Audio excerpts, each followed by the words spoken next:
Hey folks, it's Kodey Stoffer with Playmakers Corner, here to tell you about Code Red coaching. Competing in athletics means you've lifted the weights, you've watched film, and you've got the passion.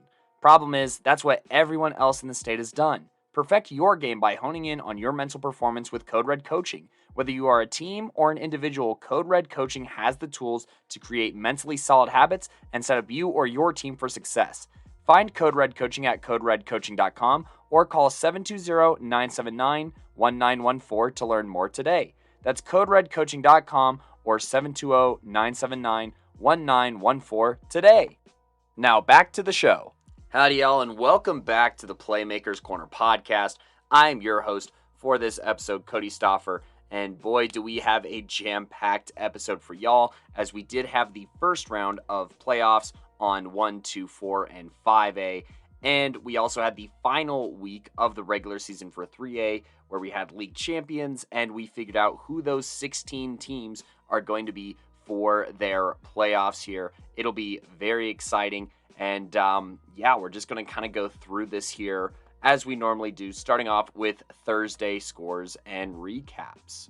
So the first thing I'm going to talk about, because I went to a 3A league game, I'm going to talk about the playoff games that happened on Thursday night. And so the very first one, actually, that I'm going to talk about is Legend versus Pooter. I believe this was the 15 and the 18 seed, or something along those lines here. And the winner of this would go on to face Valor Christian. And Legend here, they jump out to a 22-0 lead here on the heels of, they were just dominating on all sides of the ball. Obviously, they had this lead going into halftime, and you have stalwart performances from like Alex Martinez, who had 170 rushing yards, and also freshman Ryken Banks here having 10 carries for 87 yards here. Alex getting those 3 touchdowns, but still, this rushing attack was clicking here over the course of the game, and they had to, because this passing attack was struggling quite a bit. Sophomore Nick Fairley only completing 25% of his passes. This was a very snowy night, so please keep that in mind. And that is also reflected in the fumbles here. They had a couple of lost fumbles, but, they had young guys step up. I mean, Ryken Banks with over 100 yards of scrimmage, just an incredible playoff debut. And we had quite a few of those from freshmen. More of that to come. But, Pooter here, they rallied in that fourth quarter here and scored 15 points, and they even had a chance to tie this game up, and were driving down before Legend eventually stopped them here. And this Legend team was popping off. 16 tackles for loss. That's headlined partially by Gavin Taylor, who's a senior, who had 4 of those tackles for loss. Billy McGuckin had 4 of those tackles for loss. And, Cam Morrison, he had 12 total tackles, which led the entire team, and 3 tackles for loss. And the Pooter offensive line definitely struggled as far as pass protection goes. 6 total sacks listed here. And, there was also a few blocked punts by Legend. So, they were winning in the offensive side of the game. They were winning in the special team side of the game. If you win 2 facets of the game, that is more than likely going to win you this football game. And that's exactly what happened here. And, Caden Smith, he was able to put the ball through the uprights a couple of times here on those PATs. But Alex Martinez really being the difference maker here in Legends win as they advance after beating Pooter 22-15. And shout out to that Titans defense who did hold Pooter at the end there. And then major upset alert here in the 20 seed versus the 13 seed of Rocky Mountain versus Mountain Vista. That is exactly what the final score was. This game was very, very slow up until the fourth quarter. It was 6-6 heading into the fourth quarter here. So that was pretty crazy. And then, a little bit of back and forth here. Rocky Mountain, they get an interception to end the third quarter, basically, but then they have to punt, and Rocky Mountain gets another interception right at the end of the third quarter, and that would actually be a drive that they would capitalize off of and score and take a 12-6 lead. Then, with 9 minutes to go, Rocky Mountain recovered a fumble by Mountain Vista, and they would score on that drive as well, giving them a 20-6 lead after a 2-point conversion. Mountain Vista, they get into the red zone with about 5 minutes to go. They complete a touchdown pass here, and they're down 20-13 here with about 4 minutes to go. But, Rocky Mountain, they turn over.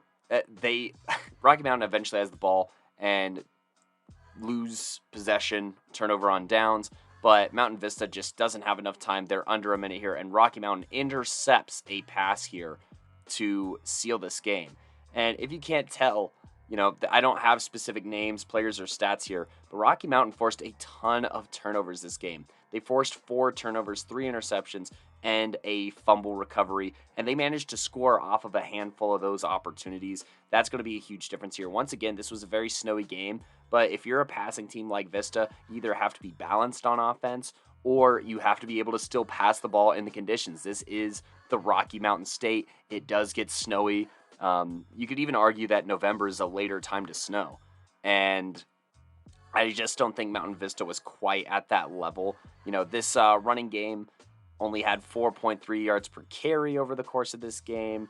And I mean, just the turnovers were obnoxious. And Rocky Mountain advances with the upset. This is actually not a game that any of us at the pod here chose. And so shout out to Rocky Mountain for proving us wrong behind a stellar performance up front, obviously, for, that defensive contain and whatnot. And then obviously on offense, being able to capitalize and clutch this game at the very end, scoring those 14 points in the fourth quarter here.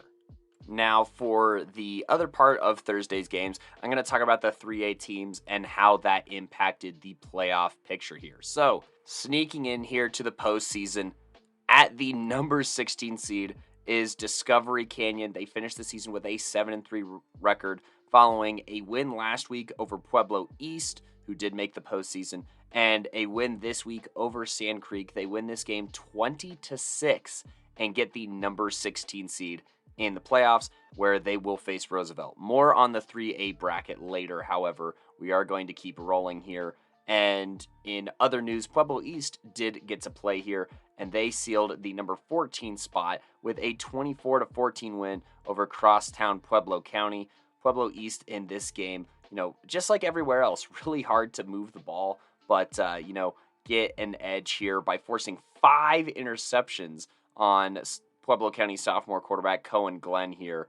It was a feast of interceptions. Daniel Badillo had 2 interceptions. Mr. Freeman had 2 interceptions. Brennan Rowe had an interception. And Zach Madrill even had 2 pass deflections. Gabriel Garcia recovered a fumble. And Thomas Wilson was forcing fumbles. It was just a really slippery ball for Pueblo County here. And I mean, lots of, Freeman, both of his interceptions were taken to the house. And so you look at that, that's the difference in this game. This was a 2-score game, 24-14 Pueblo East. And those turnovers, I mean, Pueblo County, for turning the ball over 6 times to be within 10 points is kind of insane. But, Pueblo East, they live to see another day, and they have secured the 14th seed in the postseason. Other than that, Canyon City beat Mitchell, but neither of those teams are going to the postseason. But in some 3A playoff news, Holy Family does beat Kennedy 36-6 here.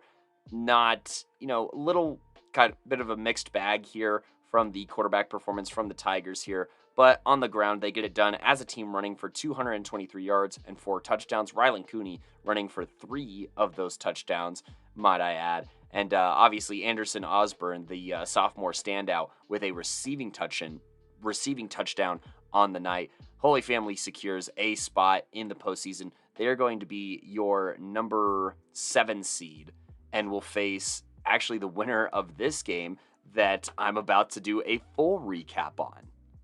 All right, folks. So on Thursday night, I attended the George Washington versus Frederick Golden Eagles game. This game would decide the league champion, as heading into this game, George Washington was 8-1 and Frederick was 7-2. If Frederick wins, they would have both been 8-2 and Frederick would have had the head-to-head. And if George Washington won, they would have the better record and the head-to-head, which would give George Washington the dub. And so this game, it was snowing so much. At one point, I had multiple inches of snow piled on top of my hood. I couldn't feel my toes, but at least Frederick and George Washington delivered an instant classic, maybe one of the best games of football I've ever seen in my life, and it was quintessential Colorado football. If you don't follow us on TikTok, you have to go check out Playmakers Corner on TikTok and see the highlights from this game. It was coming down. in case you were unaware, and it just produced an insanely great game. But so you have the story now, you have the setup, and this is for the 3A League 6 chip here in the last week of the 3A regular season. And so to start, Frederick has the ball, and they get a couple of runs that result in 2 first downs before and underneath sweep and tosses are swallowed up, forcing a 4th and 14. But the punter takes off and gets a first down to the other 45-yard line. This is a deep snap for a punt here, and it's one of those rugby-style punts where he's reading, and he just takes off and gets a big first down here. This is the first of many 4th down conversions for this Golden Eagles team that would continue to frustrate the Patriots defense along the night. But there's a run for another first down here, and then there's a screen pass to Cruz Zamudio on 4th and 11, so they force them to 4th and 11 here. They do a play action, roll out right, throw back, screen left, and that works for a first down. Not only a first down, but it sets up 1st and goal. The Golden Eagles then run to the 2 on a keeper, and George Washington uses their first timeout at 3 minutes and 46 seconds left in the first. And yes, you heard that right. Frederick had the ball this entire time. Just run. Small pass, maybe an incomplete pass once or twice here. But really, in the snow, this is Frederick's bread and butter. They run that wing T offense that Matt Lloyd loves so much. And, this crawls them down the field and it eats up clock. 9 minutes are gone of this first quarter before George Washington even gets to touch the football. So, yeah, on this, they they use their timeout, George Washington does. They're trying to get a goal line stand here, and they eventually force a 4th and 1. But for the 3rd time on the drive, the Golden Eagles convert. And if you're on 4th and 1 on the goal line, that means that you got a touchdown. This was a toss actually the toss got the first down because it was like 1st and goal, but like it was on the 1. But then, that scores. And then there's a quarterback keeper that reaches the pylon for the 2-point conversion. And the Eagles are up 8-0 with 2 minutes and 8 seconds in the first. George Washington starts the ball on their own 39-yard line with 2 minutes and 8 seconds. And Markevius Lee is gashing the Eagles defense on this drive. And George Washington is just running the ball very, very well here. They eventually get set up on 4th and inches on the 41. And that would end the first quarter. And so at the start of the second quarter, they hand off to Lee for a first down. And then on the very next play, they hand off to Lee, who has a first down as well. But this was a, backfield committee approach by both teams because, it was just super hard to pass the football. And so then you get David, I don't know if I'm going to be saying this wrong, Yahi here, who gets a couple of carries. He gets a first down on the first one. He gets stuffed on the next one. And so they're on the 15-yard line going in when they do a, fake handoff, like a counter left, basically. And Lee breaks left and hurdles a defender and stumbles into the end zone. George Washington kicks the PAT and is down 7-8 here. Now, Frederick, they have the ball on their own 20-yard line with 9.5 minutes. And, they're doing their wing T thing and drive eventually all the way to a 43-yard line before they do a toss left. And the ball is not caught on the toss, very slippery, and so they just kind of fall on it, and that sets up a 4th and 4. However, on this play, they are in shotgun, and they run a play action, and George Washington bites hard on this play action, and the quarterback, who is number 12, Gavin Ishmael, he finds his guy, number 22, Cruz Zamudio, who had just an incredible game, incredible season as well. He finds Cruz Zamudio, who catches it just over the safety and takes it the rest of the way to the house for a 46-yard touchdown. This was like a seam throw, basically, right over the safety, just barely. It was caught out about the 30-yard line and taken the rest of the way. Now, the 2-point conversion is no good, and Frederick has a 14-7 lead here with just a hair under 4 minutes left in the second quarter here. So the Patriots with the ball on their own 40-yard line. The very first play, they have an ineligible receiver downfield that forces 1st and 15 on the 35, where they get a 5-yard run, and then they get a first down run to the 49-yard line by Markevius Lee. That's before Marcellus Honeycutt Jr. hits the Jets and splits the safeties and scores, tying this game up. Now, Frederick, they will have a chance to score, especially because they get a huge kickoff return to the opposing 45-yard line with 2 minutes and 14 seconds left in the half. They do a run left for a first down, but a flag for holding brings it back and forces 1st and 14 at the 49-yard line here. They do a swing right to number 8, but a personal foul, which is called a late hit out of bounds, puts the ball all the way at the 23-yard line. They have a couple of run plays here before 3rd and 1 with 23 seconds left. Frederick here takes a timeout. They get a first down run to the 1, and with 9 seconds remaining, they take their second timeout of the half, and they punch it in to number 11, I want to say, was the fullback running back here, Kamarly Davey here. He gets his touchdown, and Frederick goes up 22-14 at half. Now, it is George Washington's ball to start the half. They get it on the 35-yard line.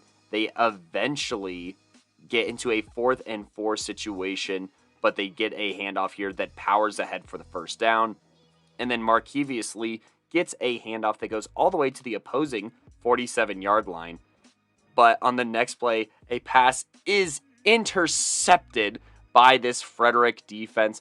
On the interception is number 3, Tegan Bowen here, who takes it to about midfield. And now Frederick has a chance here to go up 2 scores to start the second half. And so Frederick ball, they get a run that goes all the way to the opposing 30-yard line, so a big run here. And then they get stuffed on the next play before a play action pass finds its intended receiver all the way inside the 10-yard line. The first play is a stuff, but then Cruz Zamudio gets in for the score.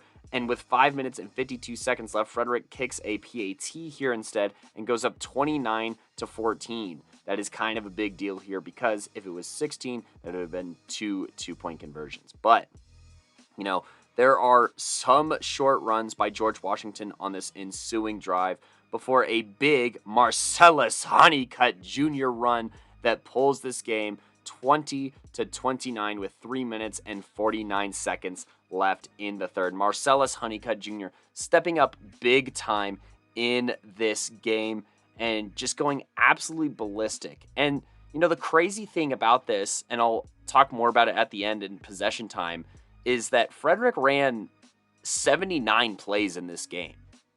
George Washington only ran 32. And, this game is just so high scoring as we get near the end of this game. But Frederick, they have the ball on their own 22 to start the ensuing drive with 3.5 minutes in the third quarter. And after a few tackle for losses, a Frederick Belly tackle left gets to the 36-yard line for a first down. And then Cruz gets a run all the way to the 46, setting up a 3rd and 5. Frederick takes a timeout here, and they have a run short that sets up 4th and 2. Then Frederick takes another timeout with 2 seconds left in the third quarter. And then George Washington, number 53 for the Patriots. That is Fred Scott here. He's a junior. He swallows up the run and forces a turnover on downs to end the third quarter. Now, George Washington with the ball on the opposing 44-yard line gets a big run from Marcellus Honeycutt Jr. that goes all the way to the 1-yard line. And then they punch it in on the very next play with Markevious Lee, who brings the score within 27-29 with 11-12 left in this quarter. Now, Frederick, they get the ball on the 20-yard line, and number 60 on George Washington swallows up a 3rd down run and forces 4th and 4 eventually. But this is where things get a little dicey, honestly, because on this drive, the Golden Eagles punt, right? And George Washington gets maybe a slight fingertip on this ball while punting it, but this takes place in the backfield. And so that is not a muffed punt for anyone who's curious. And so after the tip, the punt kind of, barrels a little bit, and it rolls all the way to, George Washington territory. Frederick recovers, and it is ruled George Washington football. However, the Frederick coach, Mr. Lloyd, talks to the refs for what feels like 5 minutes. It's a long time for this conversation to be happening. I'm not sure what was said, but the refs actually change their ruling. Chassa, you should really look into this, specifically this Frederick sideline. They change their ruling and give Frederick possession on the 40-yard line going in. So not only, and by the way, for those who don't know, unless it's touched again after a tip or a block, it is not a live ball. It is just a punt. That is an exact rule, all right? But, however, it is not ruled that way in this game. And, yeah, it's absolute madness happens in the stands. The worst part is that Frederick eventually scores on this drive, and they go up 36-27. Honestly, this was a joke. These refs I thought that they were doing just a fine time until this moment.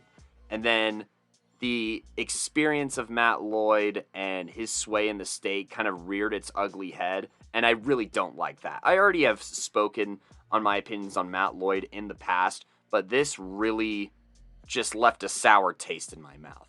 Because Frederick goes up 36-27, but on the ensuing kickoff, Honeycutt says, "I don't need the refs," and George Washington says, "I don't need the refs." They get some excellent blocking, and Honeycutt, for the multiple time tonight here, takes this kick all the way to the house here.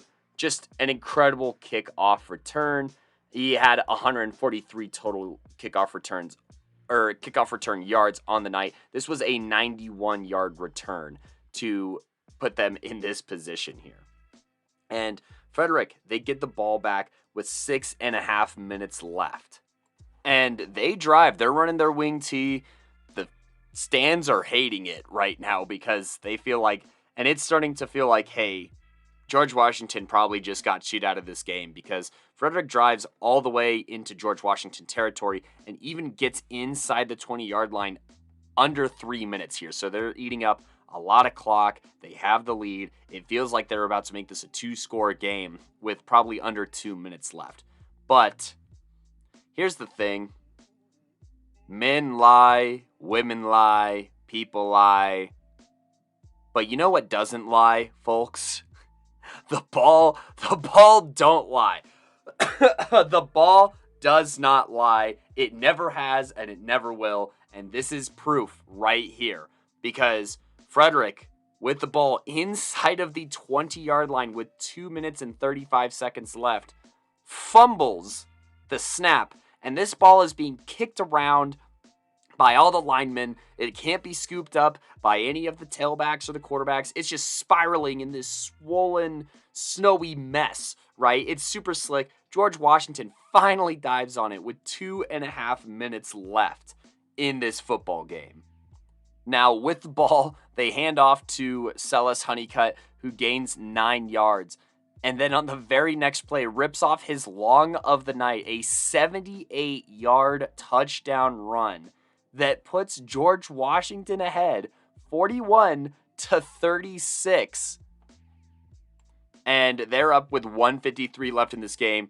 Frederick, they get the ball on the next drive, and it doesn't get much better than this. Frederick down 36-41. Crazy back and forth game. George Washington has scored 21 points in this fourth quarter to finally have the lead for the first time all night. It is still absolutely dropping snow everywhere. There's inches and inches on the field.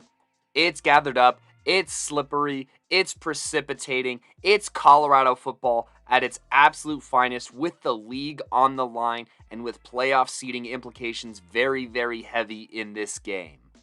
Now, the George Washington defense stiffens up here and forces Frederick into a 3rd and 6 situation before an absolute prayer is heaved down the field to Cruz Zamudio, who makes another massive reception that basically flips fields from the 30 to the opposing 30, more or less here. It just lands right in his breadbasket, and now Frederick has the ball on the other side of the field within striking distance, but without many timeouts to spare. For some reason, they'd been using their timeouts very early in this fourth quarter, and they only have one left. And so they get up to the line of scrimmage, they run a jet sweep right, and they get tackled inbounds, not for a first down, and they have to use their last timeout with 20 seconds left. And on second down, they have an incomplete pass.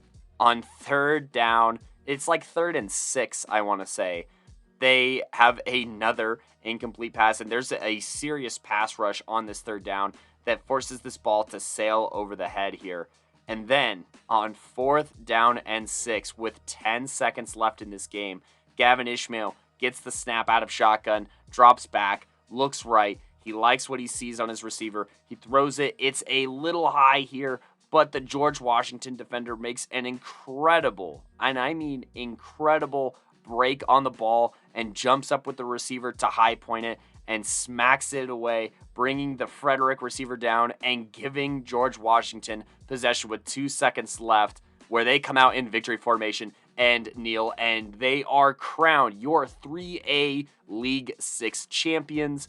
As mentioned in the Holy Family segment, George Washington gets the 10 seed and will face Holy Family here coming up on the 12th. I believe that's Saturday at 1 p.m. That will be at Holy Family, is the home team, that is. And then Frederick, they get dealt the 11 seed here and will face Summit on Friday night. Here's a few takeaways from the game. Look, George Washington, their 4th down defense was atrocious. They allowed so many 4th down conversions to this Frederick team, and it started with a punt on like 4th and 15 that they ran for a first down. That is inexcusable, but at the end of the day, Marcellus Honeycutt Jr. is maybe the best player in all of 3A football, and he showed it. Look, 11 carries, 300 yards, 4 touchdowns. He also had the kickoff return touchdown. He had 5 of G-Dub's 6 total touchdowns. Markevius Lee also putting on a very solid show, going 12 for 77 yards and a touchdown. He was definitely their battering ram throughout this game. And then, as mentioned, David Yahi, the sophomore, does get a couple of handoffs here.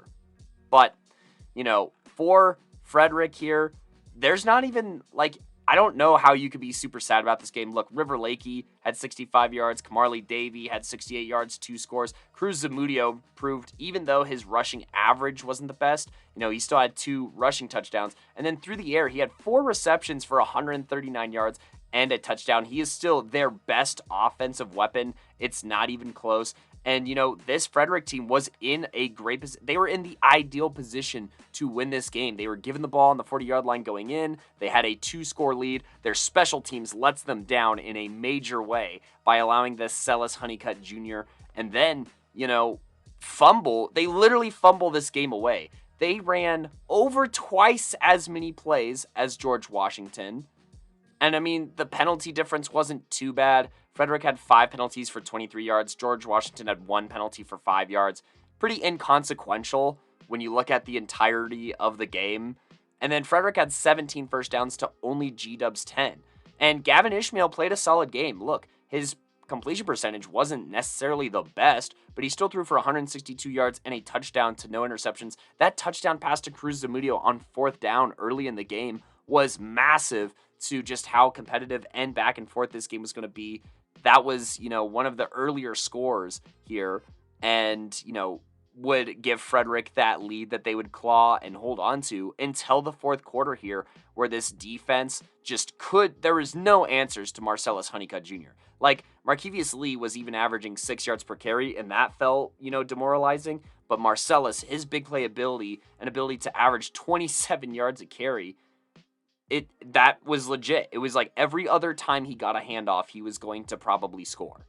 That's what it felt like, and when you look at the numbers, it almost adds up to that. Because, he had 14 total touches in this game and 5 touchdowns total. So, he put on a show. Look, whoever was going to win, their best athlete was going to be named my player of the game and probably Playmaker of the week, honestly. And so, Cruz Zamudio and the Golden Eagles, they fought here, but they fall just short, despite, some very interesting refereeing calls falling their way here. But George Washington, they persevere. They make the big plays when it absolutely matters. And, this defense steps up big time when they need to. Jari Vaughn, number 58, on the defensive line with 18 tackles. Jude Marino with 17 tackles, number 60. As mentioned before, number 53, Fred Scott, put on a show. And number 58, Jari Vaughn. This is a player to watch. Just in general, he's a senior, but at the tackle/guard position, the way he pulled, he had a handful of pancakes in this game as well. And so he is a player that we are going to take a look at for, some offensive line listen for some all Playmaker teams.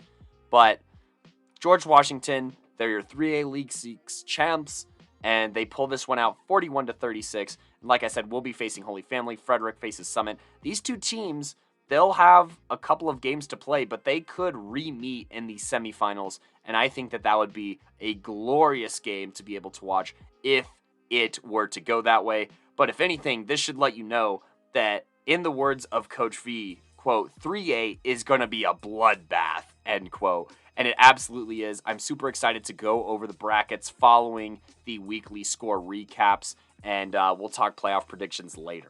But that does it for the Thursday score recaps.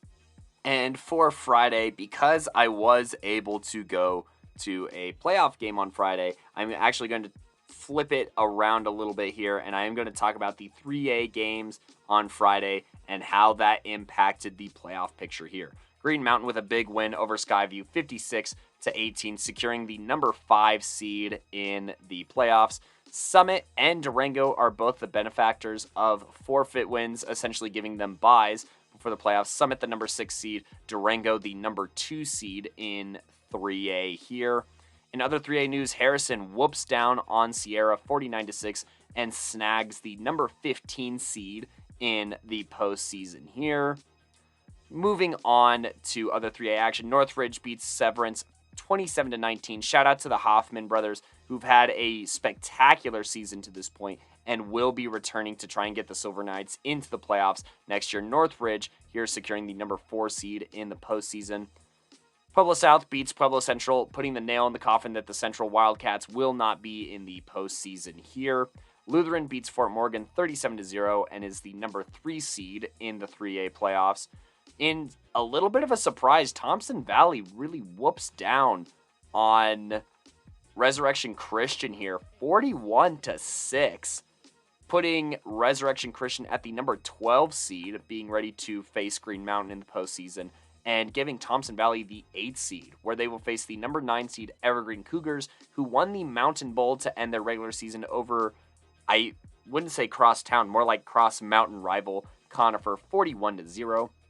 Palisade here beats Glenwood Springs 42-8, and as I mentioned in my preseason breakdown of Palisade here, strength of schedule at 4-6 could get them into the playoffs. That's exactly what happened here, since, their losses are to Roosevelt, 4A, Grand Junction Central, who was a playoff team. They lost to Delta, but that is the 1 seed in 2A, and then they lost to Montrose, who is the 5 seed in 4A, before beating Golden, who is a 12 seed in 4A. And, they lost to Summit, who is the 6th seed. They lost to Durango, who's the 2 seed, only by 7 points. And then Glenwood Springs was the number 16 seed here. If they win, they were in, but they lose to Palisade here and 5-5, and will be watching from the couch here. Palisade, obviously, doing their thing on the ground here. Tyrus Despain, actually a senior tailback, goes for 141 yards and 3 touchdowns. Phelan Salvati here, 141 yards and a score. Malachi Espinosa, 2 of 4 for 24 yards, but on the ground, 9 carries, 53 yards, a score. And Rhett Ward, the other senior here, 11 carries, 64 yards, and a score. Palisade looking like a tough out in 3A potentially. And then Northfield here, they were at 15 according to the Max Preps rankings here, and they beat Lincoln 36-0. They will just narrowly not make the playoffs here in their very first season. And that makes for in other news, Roosevelt wins, and they finish their season undefeated and as the number 1 seed in the 3A postseason. I'm trying to see if any of these other teams played on Saturday. I don't think that they did, so that should be the entire 16 seed teams. Like I said, we will go over our brackets here later in the show, but for now, some more Friday score recaps. So, in playoff action, it was a wild Friday. Plenty of upsets to go around and plenty of great games to talk about here. We're going to start first off in 1A with this first matchup. Colorado Springs Christian going to Buena Vista here. I want to say this was the 13 and the 5 or something along those lines here. Really cold and windy here in Buena Vista tonight. And that is the update that we have here. And so the scoring doesn't happen until the second quarter with 9 minutes, where Tam Flowers of BV kicks a 42-yard field goal. But Colorado Springs Christian, with 6 minutes to go in the second quarter, they actually complete a pass for a touchdown and take a 7-3 lead here that will last until halftime. Now, Colorado Springs, they increase their lead here with a rushing touchdown with 9 minutes to go, and also complete a 2-point conversion to take a 15-3 lead with 9 minutes to go here. But down but not out for the Buena Vista Demons. Hayden Camp completes a 43-yard touchdown pass that puts the score back to 15-10 here.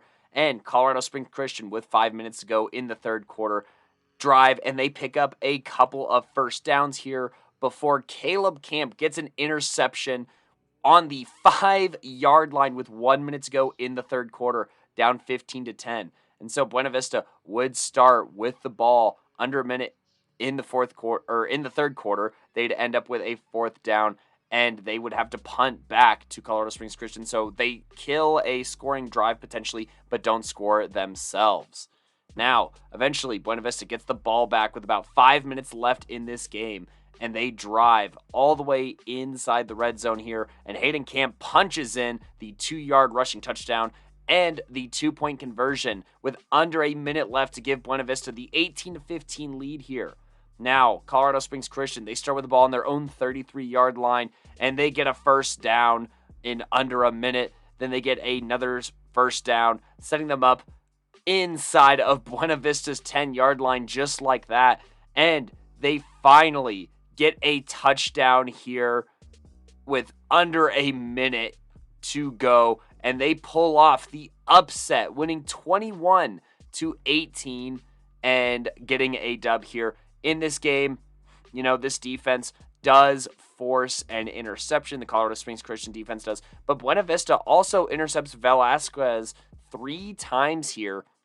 So a pretty solid performance of a night from the Buena Vista defense, just not quite enough compared to this Colorado Springs Christian defense that collected 11 tackles for loss, 2 sacks, and an interception, just constantly harassing the Buena Vista passing attack all night. Hayden Camp obviously trying to do the most here, leading this team with 40 yards rushing, but on the night, the Demons only with 1.9 yards per carry. That would not be enough for the win here. And Colorado Springs Christian pulls off the first round upset, ending Buena Vista's chances here in the postseason.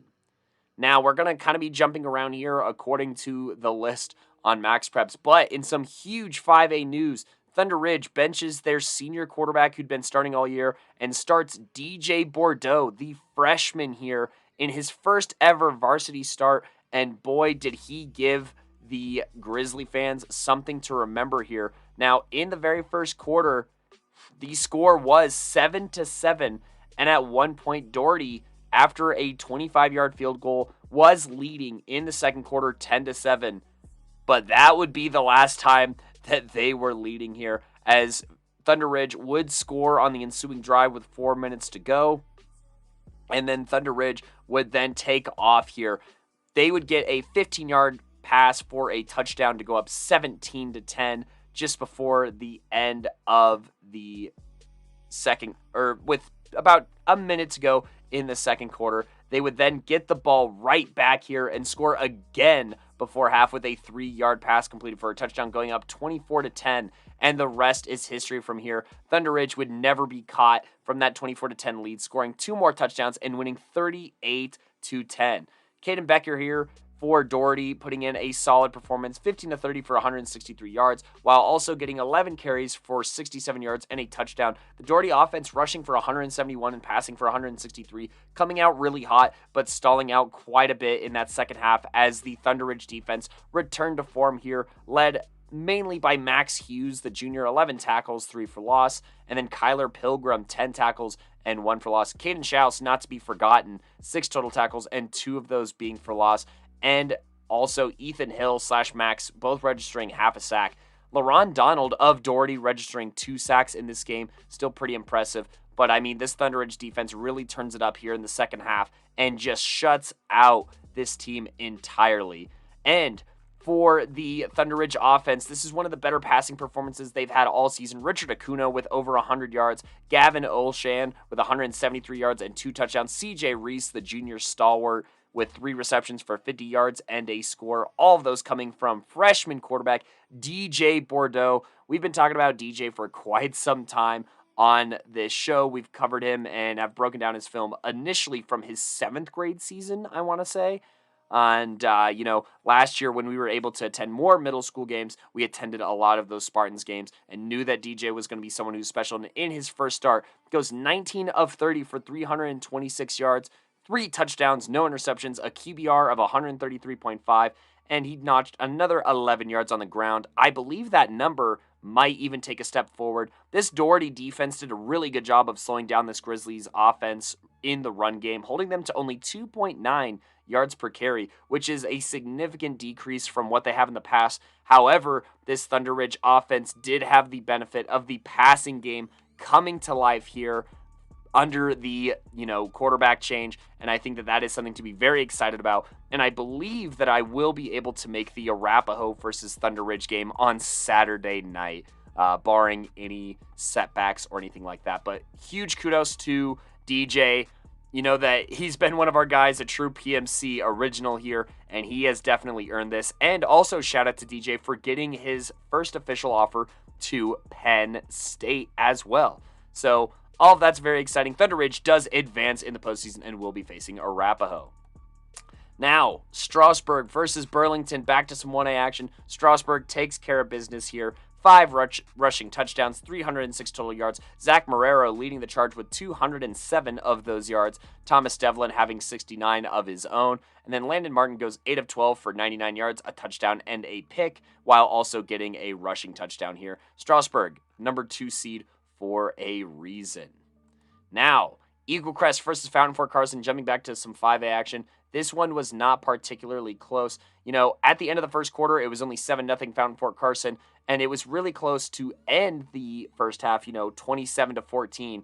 But the Fountain Fort Carson defense would shut out this Eagles offense for the rest of the game, and they were causing some serious complications for this passing game here. Look, per usual, the Eagle Crest offense, Diego Kearns did his thing, 18 carries, 161 yards, and 2 touchdowns, but Jacob Schmidt does turn the ball over with an interception here and can't really get running here. 6 carries for only 5 yards.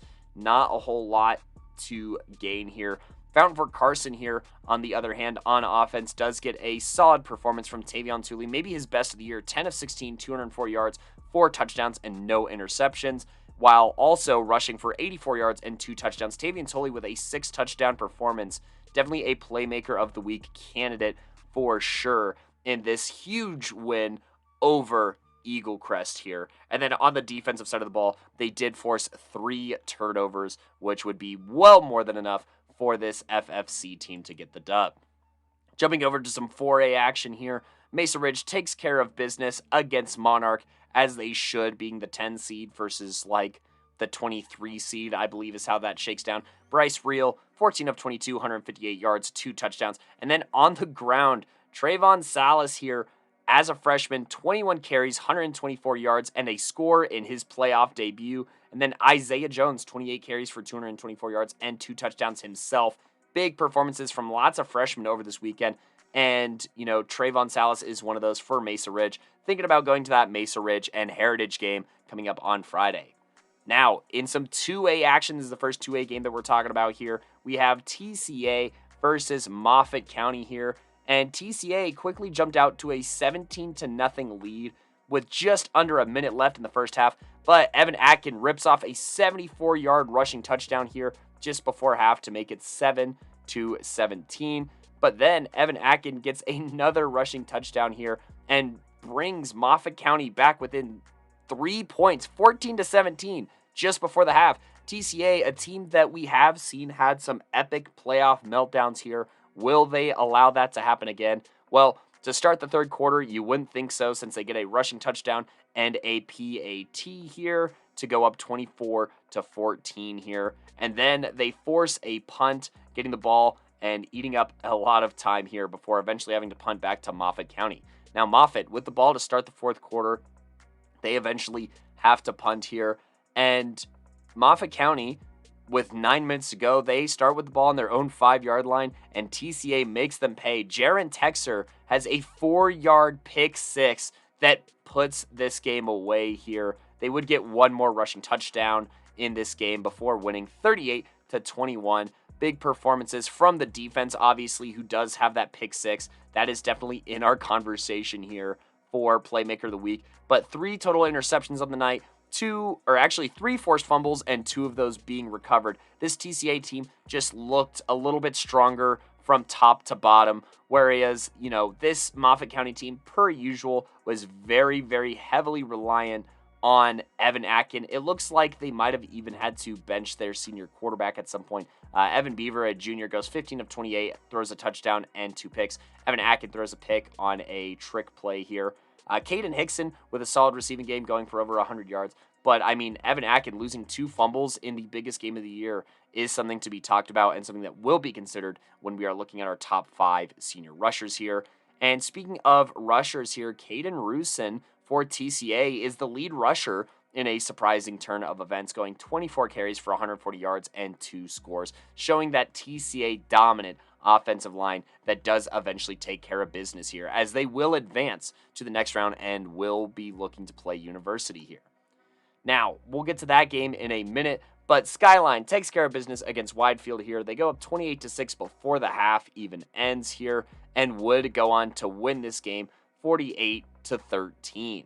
Not to really anyone's surprise, not at least here at the pod, Legacy takes care of business against Arvada West, winning 41-0, advancing to the next round. Colin Lerma, 3 rushing touchdowns. Tyler Anderson, 2 rushing touchdowns. Enough said there. Legacy will go on to play Pine Creek. Now, in one of the bigger upsets of the weekend, University does beat the Academy 14-13 here. They lead at half 14-7 here, and Academy too little too late with 6 points in the fourth quarter and just not quite getting it done. Look, University led here by a very, very strong defensive effort here that sees them force an interception on Isaiah Elliott and constantly harassing him all night, while at the same time finding times to stifle him as a runner, holding Isaiah Elliott to only 20 yards on 13 carries. The Academy having to go other directions.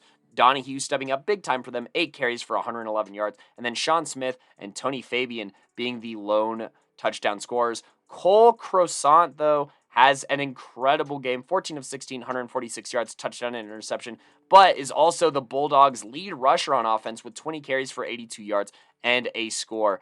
As University, for the second year in a row as a lower seed, pulls off a first-round upset, and they are in a prime spot to actually do the exact same thing again. But, this defense, Johnny Wyrick, who used to be a quarterback, is the team's backup quarterback, gets 2 sacks in this game, and then Day Santiago also gets a sack, with Titan Bentley getting a hurry, Kyan Baxley with an interception, and Marcus Loma with a fumble recovery. This Bulldogs team, I feel like they win a little bit more convincingly even than the score lets on here, as they will advance to the second round to face TCA. Now, in 4A action, Dakota Ridge, as predicted by us, does take care of business against Longmont, scoring 37 points in the very first quarter, and then going into coast mode the rest of the time. Blake Palladino plays basically a perfect game, putting up a QBR of 157.1, 6 of 7, 74 yards, and 2 touchdowns. It also helps that he had 5 carries for 47 yards and a score. Noah Triplett, 9 carries, 98 yards, 3 touchdowns, doing his typical thing. They will draw the very tough and imposing Loveland Red Wolves in the next round. Over on the Longmont side, Strandberg and Colby Holmes both get a touchdown, but they average 0.9 yards per carry on the day. Not the best, as they just get swarmed and lose in their first playoff game. No. It was their second playoff game because Dakota Ridge had a bye, but lose to Dakota Ridge in the playoffs for the second year in the row nonetheless. Staying in some Jeffco League action, Golden gets the 28-0 win over Rampart, as they should. Rampart outside of Ramaka, who had 116 yards on 24 carries, just can't really get a whole lot going here as Golden just takes care of business as they rightfully should over, I think, like the 21 seed or something like that.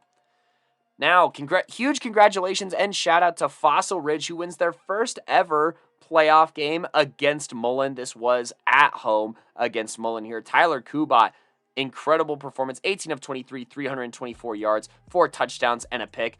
Now, Ben Kurza of Mullen actually has one of his better games all year, 20 of 42, 331 yards, outpassing Tyler Kubat even, and 2 touchdowns, no recorded interceptions. Aaron Waymeyer, 24 carries, 144 yards, and then AJ Golda getting their 1 touchdown reception here. Aaron Waymeyer also getting one of those receiving touchdowns, just not enough to keep up with this offense, led by Trek Keyworth here, 7 receptions, 82 yards, and 3 touchdowns. Dominic Leone, by the way, 3 receptions for 147 yards, including a long of 74 and a score here.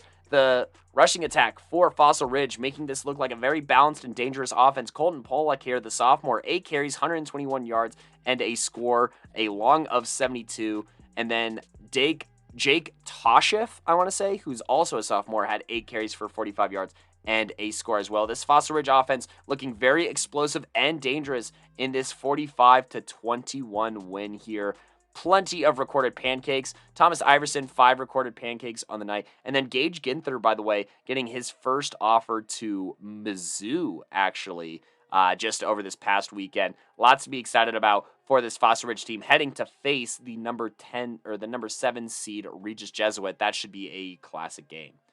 Rock Canyon here takes care of business and beats Cherokee Trail 23-20, but almost has a heart attack here at the end. They are leading 23-7 heading into the fourth quarter when Cherokee Trail scores 13 points in this very last frame to try and make things interesting, scoring that first touchdown with 9 minutes to go and failing on a 2-point conversion here. That would end up being somewhat critical later on in this game. But Cherokee Trail, also with 6 minutes to go, gets a 54-yard touchdown pass, and Rock Canyon manages to run out the rest of the clock here, luckily to survive a potential comeback from Cherokee Trail. Elliot Ming having an incredible performance, throwing 3 touchdowns to only 1 pick, and, having to go all into the air with the rushing attack being absolutely useless against this Rock Canyon defense. Peyton Sommers, a sophomore, had 2 receptions for 128 yards and 2 touchdowns, and, almost all the receivers had over 30 yards. This is a team that will be very exciting in the future, considering that their leading passer is a sophomore.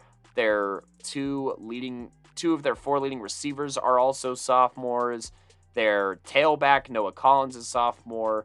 There's a lot to be excited for this Cherokee Trail offense heading into the future. But heading into the future, aka next week, Rock Canyon will look to play the original Rock Canyon blueprint, the Columbine Rebels, following their bye. Aiden Duda here, 43 carries, 341 yards, and 3 scores on the offensive side. On the defensive side, you have leading tackler Rylan Mill putting in some serious work here, and this Rock Canyon defense getting 4 total sacks.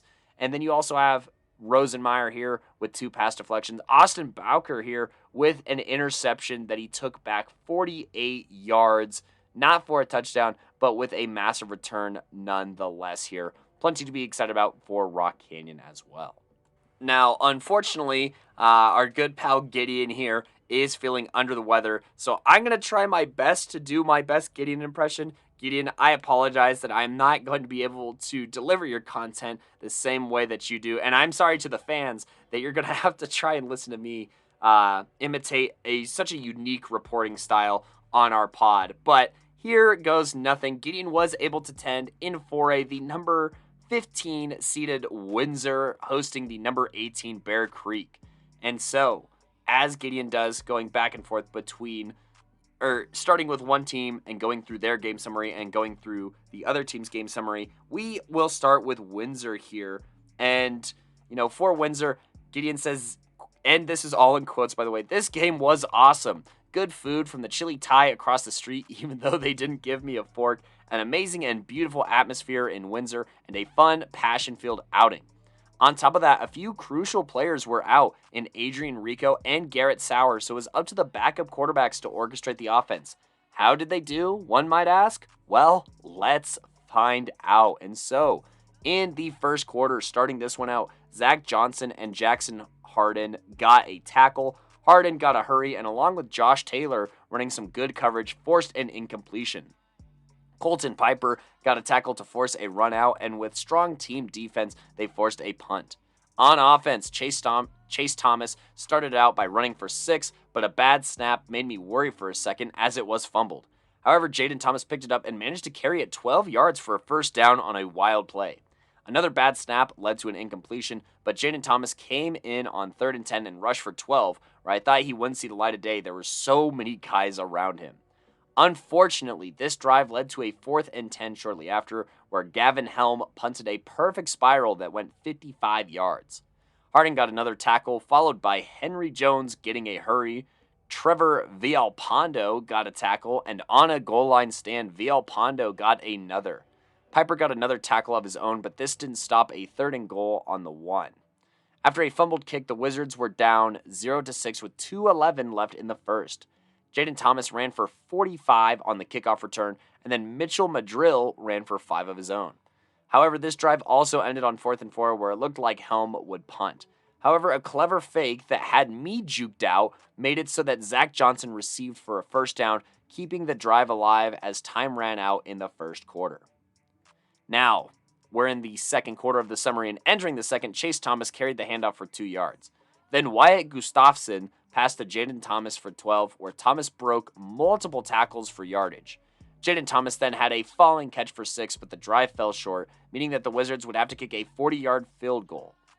It fell a little bit short. Zach Johnson on defense got a touchdown-saving tackle, and Piper forced a fumble on the 1-yard line, which was then recovered by Mikey Munn. Jaden Thomas rushed to get outside of the 10 and then make it a first down. Gustafson then passed the rock to Chase Thomas, who ran for an 89-yard touchdown, breaking approximately 6 ankles and a few hearts along the way. Helm put in the PAT, and Windsor led Bear Creek 7-6 with 7:47 to go in the half.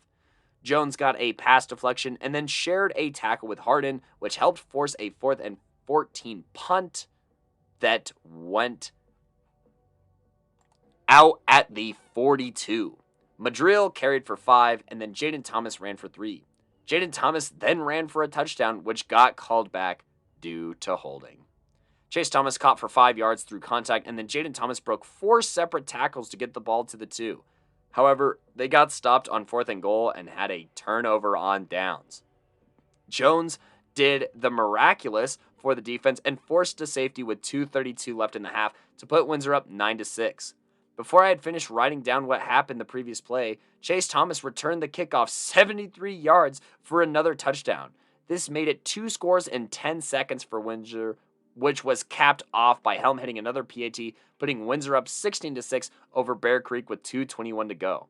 Hunter Dorrance and Villalpando shared a tackle, and then Piper got a hurry. Jones brought a man down, followed by Munn doing the same. Piper forced a hurry once more, and Jones tackled another runner out. Munn got a pass breakup, which helped force a turnover on downs. Chase Thomas ran for 39, and after a timeout with 14.8 seconds left, Jaden Thomas ran for 11 more. A long incompletion on what could have been PI made it so that Windsor had to take a field goal, which was then blocked. This took us out of the half. In the third quarter, Chase Thomas started out the third with a return on the kickoff for 15, which was followed by an incompletion on a good pass. After a long incompletion, Helm's punt went for 45, and on the defensive side, Munn got a tackle for loss ×2. Bryson Pendleton hurried the QB, and Taylor got a tackle. After a holding call, Trey Batts got a tackle, which precipitated one by Harden. After a face mask call, Piper got a hurry, which was followed by a Jones tackle. Dorrance got a tackle for loss, and then Taylor and Villalpando shared a tackle. After a group TFL, Harden and Rylan Renton shared a tackle on the 7-yard line. Munn then blocked the field goal, leaving Renton able to recover it and give Windsor back possession. Wow, this is back to Kodey. That was a very long Bear Creek drive that ended with no points. That is tough when you have to look back for the Bears here. But jumping back into Gideon's summary here, with Windsor on the ball on offense, Jaden Thomas ran twice, each time for a first down. Then there was a fumble which was recovered by Chris Saliga, which actually gained Windsor 9 yards. The very next play, Chase Thomas ran for Tony, but got stripped. He then gained 5 more yards when he jumped on the ball and kept possession. This closed out the third for the Wizards, where they led 16-6. Jumping out from the Kodey perspective again, they're trying to let Bear Creek back into this game in that third quarter with 2 fumbles on 1 drive. What a crazy sequence of events. Jumping back to Gideon's notes here in the fourth quarter, after some good defense, Windsor got back to playing and Jaden Thomas ran for 3 and then 4 more. He ran twice more, each of which would have been called a touchdown, but wasn't. On defense, Taylor had good coverage, and then Munn got a tackle. Paquet had a really strong tackle, followed by Villalpando, and after a pass interference call, Piper got another tackle, followed by his getting a deflection. Renton had a breakup, which helped give Windsor back the ball. Chase Thomas ran for 5, and Windsor started running the clock with 3:11 to go. Jaden Thomas then ran down the middle and didn't look back on a 60-yard tutty to get his 3,000th yard of rushing, becoming only the second Windsor player to ever do so. Harms hit the PAT, which put Windsor up 23-6 with a little over 2 minutes left.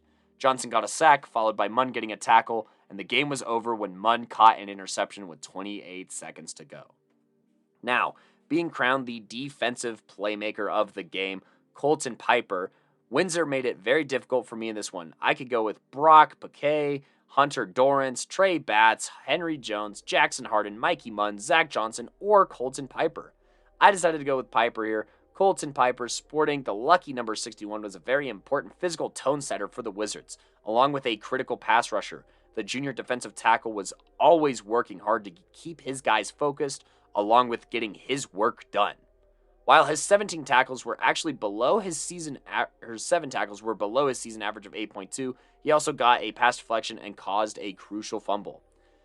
When asked, with a quote from Piper here, quote, "I just don't think about it too much. You remember your responsibility and that your team is there for you. We've got ahead and we're going to have to work extra," end quote.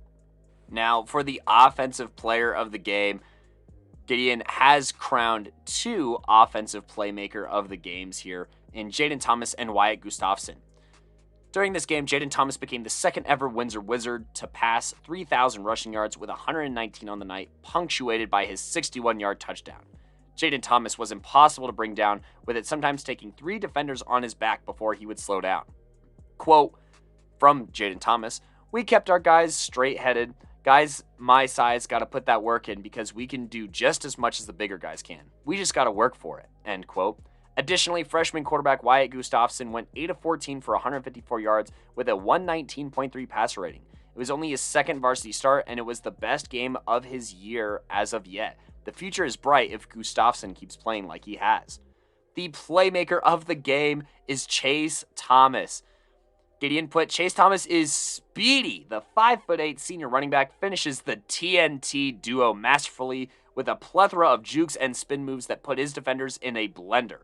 He had 204 total yards on the night, not including his 70-yard kickoff return touchdown. In total, he had just shy of 300 total yards. Chase Thomas is a problem, and one that is hard to pin down to his spin moves and jukes. Chase was quoted as saying, quote, "I've been working with a trainer, Adam Winked, and I've been doing speed training. We've got to focus because we know who they are and they're good," end quote. And that's in regards to their upcoming opponent, the Broomfield Eagles. Now for Bear Creek here, let's go ahead and recap what Gideon had to say about Bear Creek. Bear Creek, this one was weird because Adrian Rico wasn't playing. That's their starting quarterback, by the way. That's just a bit important considering that Rico has 2,591 passing yards. However, Jojo Hernandez stepped in without a beat and took up the starting quarterback role quite well.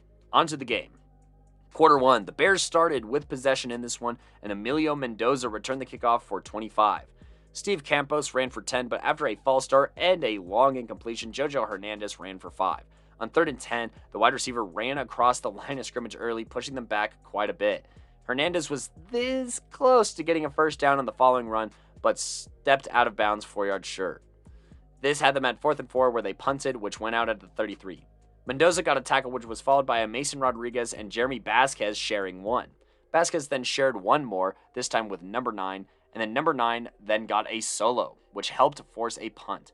Hernandez had a 40-yard run to open this drive, and then Rodriguez tacked one more onto that. After a false start the Bears had on 3rd and 7, Hernandez threw to Ryan Bobick for 25. Hernandez tripped on the next play, but then Cinco Perez ran for 5. Hernandez brought it within inches of the goal line, but the Bears were stopped twice just outside the end zone. After a timeout with 2:26 to go, Hernandez ran it in for a tutty. The holder on the PAT dropped the ball, which put Bear Creek up 6-0 with 2:11 left in the first. Bobick and number 9 shared a tackle, and then Mays got a tackle for loss to end the first. Now, in quarter number 2, Marcus Martinez started the second with a tackle, and Bobachik had good coverage to force a punt. Hernandez ran for 21 to start the drive and then threw to Bobachik for 40 yards. However, the Bears then fumbled on the 1. Woof. There's another 6 points left on the turf. Keep track of the points that they're leaving on the turf. That was a Kodey note. Back to Gideon. Number 9 got a tackle, but then got injured. With a group tackle, everything seemed fine and dandy, but Bear Creek then allowed an 89-yard touchdown that put them down 6-7 with 7:47 in the half. After a false start and an incompletion, A.J. Spires punted, which went 35 yards. Martinez and Matt Wytalk shared a tackle, but after a roughing the passer call, the Bears had a group tackle. Ivan Martinez got hurt on the tackle, but the Bears performed well to force a goal line stand on the 1-yard line. On the next play, after turning over on downs, they allowed a safety, which put Bear Creek back 6-9 with 2:21 to go. They then allowed a touchdown on the kickoff to go down 16-6 with 2 minutes and 11 seconds left in the half. Bobick caught for 3rd and 1, and then Hernandez ran for 9. Elijah Thomas Jr. caught for 10, and Bobick ran for 14. Keelan Flanagan caught for 5, and then after 2 incompletions, they had a turnover on downs. Near the end of the half here, Mays got a tackle, and Josh Cordova Jr. had really good coverage to help force a field goal, which Mays then blocked. That ended the half for Bear Creek, down 16-6. Keep in mind, we are up to like 3 injuries if you include Adrian Rico between him, number 9, and Martinez here at varying points in this game or before the game, and we also have 6 points that they left on the board. That was a Kodey note. Back to Gideon in the third quarter. Garcia's kickoff went 45 yards to start the second half, and then Vasquez got a tackle for loss, which helped force a punt. Hernandez ran for 7, but an illegal motion call brought it back, and then he ran for 9 more on the next play. Isaiah Phelps caught for a first down, and then Campos ran for 3. Holding made it 2nd and 12, and Bobick caught for 7. Hernandez ran for 6, and then Thomas Jr. ran for the same amount. Vasquez ran for a first down, followed by Thomas Jr. catching for 8. Hernandez went for 3, and after an incompletion, Hernandez made it 2 more. But after an illegal formation, Bear Creek took a timeout with 2:37 to go in the quarter. Their field goal attempt following the timeout then got blocked.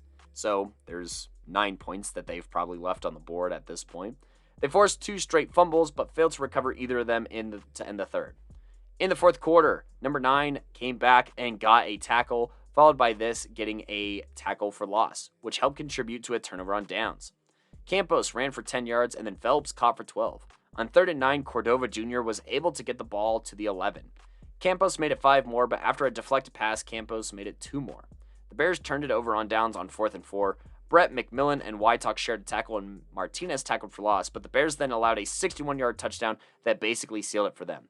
As they went down 23-6 with 2:11 to go, Hernandez threw to Phelps for 35, and after a mess of penalties and an interception, this game was basically over.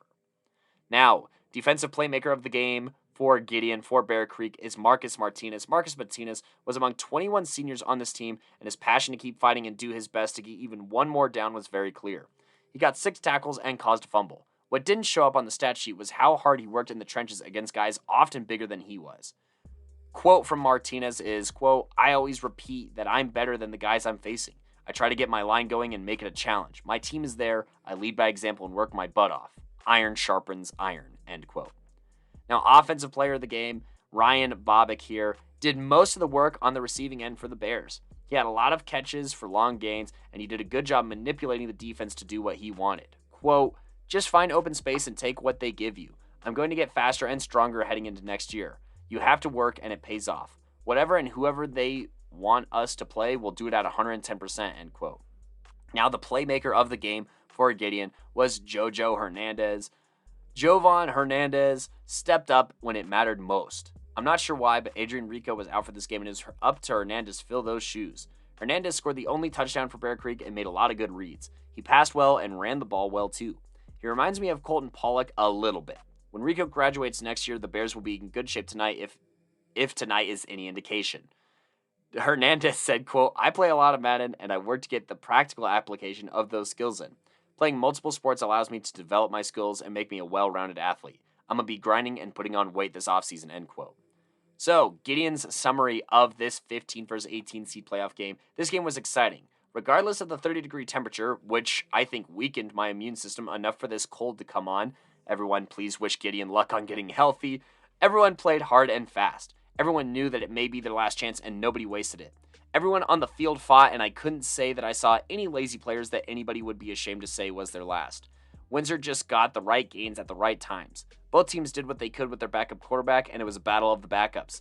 The Jaden and Thomas duo, or TNT, as I called them, is going to be hard to stop if Gustafsson keeps playing like he did for this one.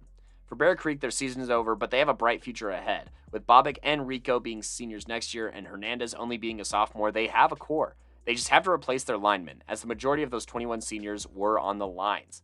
It is always sad to watch a season end, but nobody on this earth could say that the seniors for Bear Creek did not go down fighting for every second. Bear Creek finishes their season 6-5. Windsor, now 7-4, moves on to face the 10-0 Broomfield Eagles next week. Best of luck to the Wizards next week at Broomfield, and I wish the seniors of Bear Creek long, happy, and prosperous lives in your endeavors, and I wish the rest of the Bear Creek squad a good year. Peace. And that was Gideon's recap of Windsor versus Bear Creek. I'm just going to point out some things that I noticed from reading through his thing here. Look, there was a lot of penalties on Bear Creek in this game, and I think that while the experience on the line was big time, I think that the experience at the skill position with the skill position players, that is, reared its ugly head in terms of penalties, illegal formations, illegal shifts, holding penalties. Like, those are a lot of avoidable things, and I don't think that this was necessarily the cleanest game by either team, but Windsor's experience, I think, was a huge difference here. Even though, Bear Creek has a lot of experience on those lines here, the rushing attack, the TNT combo of Chase and Jaden here was a bit too much and was the majority of the scoring for this Windsor team, who I think could be a tough draw for Broomfield if they're allowed to control the pace of this game, but they might be put in a tough spot if they fall down early. But thank you so much, Gideon, for that game summary and for the recap of Windsor versus Bear Creek. Windsor was predicted correctly by Coach V as well as Gideon. Meanwhile, I went with the Bear Creek Bears in an upset, and that has fallen flat on its face. Please stay tuned to see how our brackets and pick'em points are doing so far following the recap segment. Now, as for the other game attended by PMC on Friday, I went to the Fairview versus Chatfield game. This was the 14 and 19 seed, and one that all of us here at PMC got wrong, but nothing but love for both communities here. And let's go ahead and jump into it. So Fairview starts around the 20-ish, and they're coming out running the ball quite a bit here. There's not like elements going on, but it is a very cold night, and there is a wind that picks up at some point. But, they have a couple of runs. They have a toss to Retchel for a first. There's another run, but a holding penalty brings it back, setting up 2nd and 20.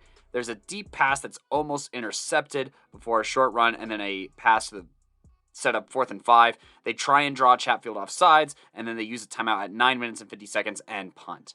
Now Chatfield, with the ball on their own 13-yard line, they hit a quick pass for 8 yards and then get a first down to the 31-yard line. There's a holding penalty that pushes them back to the 18, setting up 1st and 22. There's a pass to number 8 here, who had really just an incredible game here. Number 8 being Landon Mueller, I believe is how you say it. And so he sets up 2nd and 2, but then, there's a stuffed run on that sets up 3rd and 1, and then Zach Lewis is in the backfield at the point of the handoff, forcing 4th and 5 and a punt. Now Fairview back again with the ball on their own 20. They have a pass to Ben Hawley for 5, first down slant to Retchel. Then Lewis runs for a first down to the opposite 45-yard line, and then Lewis carries twice more, setting up 3rd and 2. There's a fake toss trap that stopped short on 4th and 1, but then they toss to Retchel once again for a first down. There's a pass, run, and stuff, setting up 4th and 2 before they hand it off to Zach Lewis, who picks up a first. Then they throw a screen to Retchel for a first down, and then 2 stuffed runs out of the wing tee go on before Zach Lewis gets a gut run for a score at 11 minutes and 16 seconds in the first quarter to put Fairview up 7-0 here. Now Chatfield with the ball on their own 34. Jake Jones finds number 43 for a first down all the way to the 48-yard line. Then there's a small pass, basically a dump off to number 2, Zane here, who, picks up quite a few yards and has a sweet stiff arm to get all the way to the 33-yard line. The next run is flagged back to the 40 before a pass interference on Fairview sets up 1st and 4, and then Narva carries forward for a first. There's a couple of tosses that eventually set up 3rd and short before Jake Jones, he gets a snap out of shotgun, looks left, rolls out right, kind of gets walled off there, comes back to the left and gets basically all the way to the sideline before setting his feet and zipping into a tight window to number 14 here, who goes by Goose, in case you don't know, and ties this game up 7-7. Fairview, they get the ball, they gain a first down, and then it's 3rd and short eventually before the power goes completely out. There's a complete shutdown here. The lights in the box behind us go out. The lights on the field go out. It is a complete blackout, and they eventually get the booth back on within 2 to 5 minutes, I want to say, is when the lights come on in the booths behind us here. And they make an announcement that both teams go ahead and return to the locker rooms. So there's a huge delay here due to just technical difficulties here. Not really sure what the story is, but it made for an exciting story. I mean, look, this weekend of football, you had blizzards going on, you had comebacks, and you had blackouts at this Fairview game that made for an exciting moment here. And there's a 20-minute delay before the lights finally come back on here. They're playing lots of music in the meantime just to try and keep people in it. But they eventually come back out after a 20-minute delay. And Fairview, right out the gate, gains a first down. They have a few more first downs here before eventually they get a penalty. Well, a few false starts that sets up 2nd and 17. And, Rowan Reisner here, he drops back and he goes deep to number 5. But this basically guaranteed touchdown pass is dropped, and eventually the Knights have to punt. And Chatfield starts inside their own 5-yard line. And the first pass is pretty short of the receiver and is almost picked off. But Jones composes himself. On the next play, he scrambles for 20 yards and then zips a pass to the sideline to get across midfield. He then finds Brock Narva, who makes a guy miss and shrugs off another tackle for the score, putting up the Chargers here on the road. It looks like this was a 53-yard play here. Puts the Chargers up on the road 14-7 with under a minute left. But on the kickoff nails a Fairview player in the heel and goes up in the air, and Chatfield recovers on the opposing 39-yard line with just 30 seconds left in the first half. And Chatfield's not done here. They have a pass to Narva here. Jones gets this pass off with lots of pressure in his face, and Narva gets the first down, and they take a timeout here with 20.9 seconds left. And then there's a play-action throwback left that gets all the way to the 1-yard line, and then they run a speed option to the right. Jake Jones keeps it himself, putting Chatfield up 21-7 here. Jake Jones, by the way, definitely putting his name in for Playmaker of the Week. Now, Chatfield, they get to start with the ball out the gate here, and they waste no time starting inside the 20. And, after an unsportsmanlike conduct, they still get the ball to Brock Narva, who breaks to the opposite 48-yard line. There's a short run before a pass out to number 8, up the sideline, gains a first down, and then a swing pass is blown up by Josh Zhang of the Knights, and a couple of short runs sets up 4th and 1. And Chatfield, they take a timeout here with 8:25 left in the third, and they have yet another chain-moving pass to Landon Mueller here. Just does a great job of knowing the field, knowing where exactly he needs to be, and they gain a first down here. And then on the next play, Jake Jones finds Drew Rollman on an absolute dime of a corner route here. It was a 27-yard touchdown pass, and Chatfield goes up 28-7 here. Now, Fairview, it's not looking great. They have just allowed 3 touchdowns in the last 4 minutes of play, essentially. Well, it's more like 5 minutes of play, but nonetheless, not a good spot to be. They're down by 3 scores at home. What are they going to do here? They hand off to Retchell here, Jordan Retchell that is, who gains 2 first downs, including on a 4th and 1, where the O-line just straight up lost the battle in the trenches. But Jordan here keeps the chains moving, keeps chugging his feet here, and gains a first down. They then get stuffed, and, a hold makes it 2nd and 23. Rowan here, he sails a pass, and then on the next pass, it's a little high, but still dropped, and Fairview has a punt. Now, Chatfield with the ball on their own 23-yard line. They get a run for 4, then stuffed back to 3rd and 7 before handing it off to Zane, I want to say Aplanalp, who gains a first down on this next play. Following that, there's a run by Brock Narva to the opposing 37-yard line, but then a bad snap sends Jake Jones running for his life, and he gets a pass off, but roughing the passer moves the chains to the 22-yard line. There's a run swallowed up by Zach Lewis, and then a delay of game puts them in a 2nd and 18 spot. They run a play action that is bobbled but eventually corralled, and the Chargers gain 17, but number 20 for Fairview is hurt on the play, so there's a little bit of a break here. Chatfield, their next play goes backwards, and they try a field goal attempt, and that is no good. Now Fairview, with the ball on their own 21-yard line at the end of the third, they have 2 incomplete passes and a holding that sets up 3rd and 20 before Rowan finds Rachel for a first down. Lewis runs, but holding brings it back, and then a screen and roughing the passer leads to a first down. There's a pass interference that sets up a first inside the 7, then an incomplete pass has it being 2nd and 3 on the 7-yard line. They do a full house toss left to Rachel, who cuts back right and sheds multiple tackles for the score, bringing it within 28-14 with 9 minutes left in this game. The Fairview onside fails, and Chatfield starts at the 38-yard line, but a fumbled handoff on 3rd down forces a punt. Now Fairview, with the ball on their own 15-yard line, drive all the way down the field, aided by some pass interference penalties, but eventually hand off to number 5, Ben Hawley, who scores, but the PAT is blocked, making it 20-28 with 2.5 minutes left here. Now Chatfield on their own 40-yard line, they eventually go 3 and out, and they try a fake punt run, but that play is swallowed up and stuffed by number 40, our guy, Brock Kolstad here. Definitely PMC fan. He had himself a solid game, 7 tackles and a tackle for loss. He snuffs out this fake punt, and Fairview on their own 47-yard line have a little bit of time here to try and come back in this game. And so on their own 47-yard line, they call a couple of runs, they have an incomplete pass, and then a first down run, and they get back to throwing the football here, and eventually they end up in about a 3rd and 6 situation with about 30 seconds left on the clock. They hurry up. They call a run play here that ends up short. They call a run to Zach Lewis. Now listen closely. They are down 20-28. They have no timeouts left, all right, and they're down by 8 points. They've scored 13 points in this 4th quarter to bring this game back within striking distance. They get a touchdown and a 2-point, and they tie this game up and probably force overtime and give themselves a chance here. So, 3rd and 6. They call a run play here on 3rd and 6 with 30 seconds left and no timeouts. This does not gain a first down. It ends up in about 4th and 1.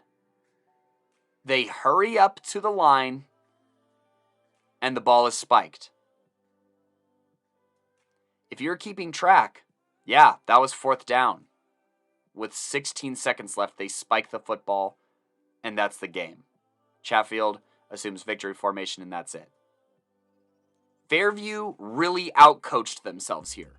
Now, Fairview, this is a team in the past that runs an incredible spread offense, one of the most modern offenses in Colorado high school football. They ran the wing tee probably 50% of the time. It was ridiculous. It was preposterous. And Colorado coaches continue to default to the run with their backs against the wall because they don't know what to do and they lose football games. That's the 2nd time it's happened this year. 3rd and 6 and you call a run play when the previous play stopped the clock because it was an incomplete pass. And then I don't know what's going through. I don't know if it's the coaches signaling it. I don't know if it's the quarterback doing it. But spiking the ball on 4th and 1 down 8? This is the playoffs! This is the playoffs, and that's ridiculous. What are you doing? That may be the lowest IQ play I've seen all year. And I'm sorry if this is coming off a little rough, but what are you doing? This is your chance to tie the game up, and you shrivel entirely.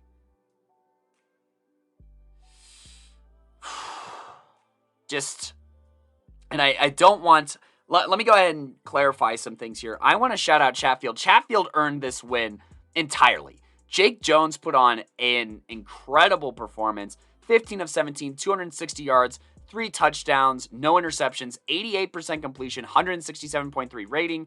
On top of that, 4 carries for 15 yards. He had a long of 19 and a touchdown on that speed option.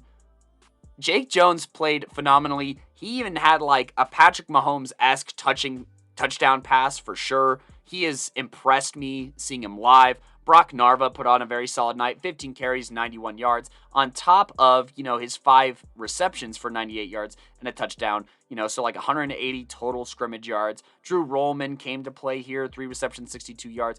I mean, look, there were 6 different receivers who caught passes on this Chatfield squad, so Jake Jones did an incredible job spreading the ball out. They had a couple of guys making plays, in the rushing game. Not to mention, this defense played really, really well up until basically this fourth quarter, right? Only holding this Fairview offense that has been so explosive this year. I mean, even if you include this 11th game, they've been averaging like 34, 35 points a game, and they held them to only 20 over the course of the entire game and 7 until the fourth quarter, right? And then Fairview started to pass the ball, and that's where we started to see a shift in this game. Fairview did what Fairview does. They got the ball in the hands of their playmakers. Look, Jordan Retchell, 6 receptions for 115 yards. And Ben Hawley, 7 receptions for 44 yards. I know that he had that pretty tough drop, but they start passing the ball to Jordan Retchell, and there's just not an answer necessarily in the secondary for this Chatfield defense. Now, they did have a ton of pass deflections here. Shout out Benjamin Weber, 2 deflections. Dagan Myers, 2. Cole Roybal, Cade Thomas, and Balder Storon all had a pass deflection, right? But Fairview, I know that they were trying to stay balanced, which makes sense. 38 passes, 35 runs. But do what you do best and pass the ball. Exploit the mismatches. Run the concepts. Rowan wasn't perfect by any means, but man, he did put the ball in places where receivers could make plays, especially when he had opportunities to throw to Retchell here. But man, like I said, don't know if it was the coaches, but also if the coaches is screaming at you to spike the ball and you're the quarterback and you're supposed to know what's going on in the game and it's 4th and 1 with the game on the line, you've got to do better. And look, I know Rowan. I've broken down his film. I've talked with him. He's a cool kid. Love his dad as well. Great family, great community, the Fairview community. But that is just inexcusable. You don't get to play in the playoffs last year because of a COVID breakout, and you come back and this is what you do? You roll belly up? I don't know. But yeah, I'm blown away. I'm shocked, appalled, and just I literally can't comprehend what happened at the end of that game. I hopefully will never see anything that hurts my brain that much again. That really hurt. But I mean, you still had great performances on this Knights squad. Zach Lewis, 99 yards, a receiving touchdown. He had another 41 yards through the air on defense, leading the team in tackles with 12, as well as leading the team in tackles for loss with 3 here. And this defense still played pretty good. I would say that, this Chatfield offense was just doing what I think the Fairview offense wanted to do. But because Chatfield is able to run the ball out of shotgun instead of a wing T, that just makes them more versatile and dangerous. 17 passes to 25 runs. They were still on the run heavy side, but you weren't necessarily sure. And their play action game was working very, very well. It was very lethal and dangerous. And I think that there is even a drop on the Chatfield side. So really, Jake Jones could have been 16 of 17 on the night for sure. So, just putting all that out there, that this Chatfield offense came out, looked very, very crisp here, and earned this playoff win. And, shout out to the Chatfield community. Look, this is another time where we just haven't been, we've been overlooking Chatfield. And I will say that as somebody who took Ralston Valley to go to state, I am very worried about Chatfield playing Ralston Valley in the second round. I'm very worried for Ralston Valley, that is. I think it's going to be a better game than the first one that still ended 27-20. But Chatfield, look, they just looked very composed. This is a team that, I think if they played through this season a second time against the exact same matchups, they probably end up 5-5 as opposed to 4-6. But they're 5-6 here now. They definitely could have beat Cherokee Trail if they had the experience. Even if both teams were at their best, I still think that Chatfield beats Cherokee Trail here at the beginning of the season, like I predicted in the preseason, polls. And Chatfield, they advance. Fairview, lots of guys will be returning next year. Not Zach Lewis, incredible career that he's had for Fairview, both on offense and defense. Wishing him luck on the next level, obviously. And they do have some graduates, but they are returning guys who will have to look at this game. They will have to look inside themselves and figure out how bad and how much they want it. I could tell you Zach Lewis wanted it. I could tell you Jordan Retchell wanted it. And I could tell you that Brock Kolstad wanted it. Other than that, there is a lot lacking on this defense and on the offense. And I'll leave it at that.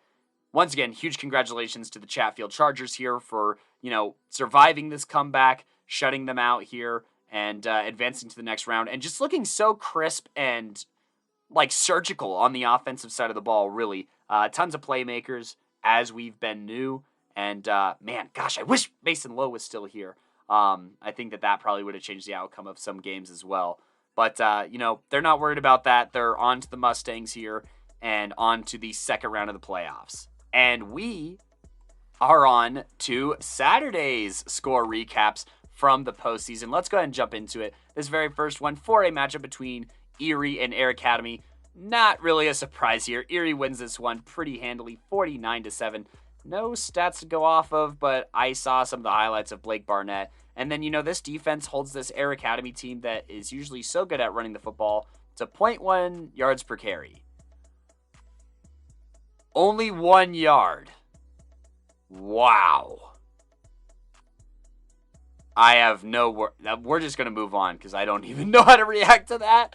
But anyways, Lyman here, they take care of business. They go up 35-0 in the first half and finish this game 42-14 against Flatirons Academy. Look, Flatirons eventually getting over 100 yards, and they have a rushing and throwing touchdown. Michael Kingery being the throwing touchdown here, with Nolan Shepard not finding a ton of luck through the air. Nolan Shepard does have the rushing touchdown. On the Lyman side, though, holy cow. So Jordan Rockwell, he goes 2 of 5 for 47 yards. Nothing crazy passing-wise.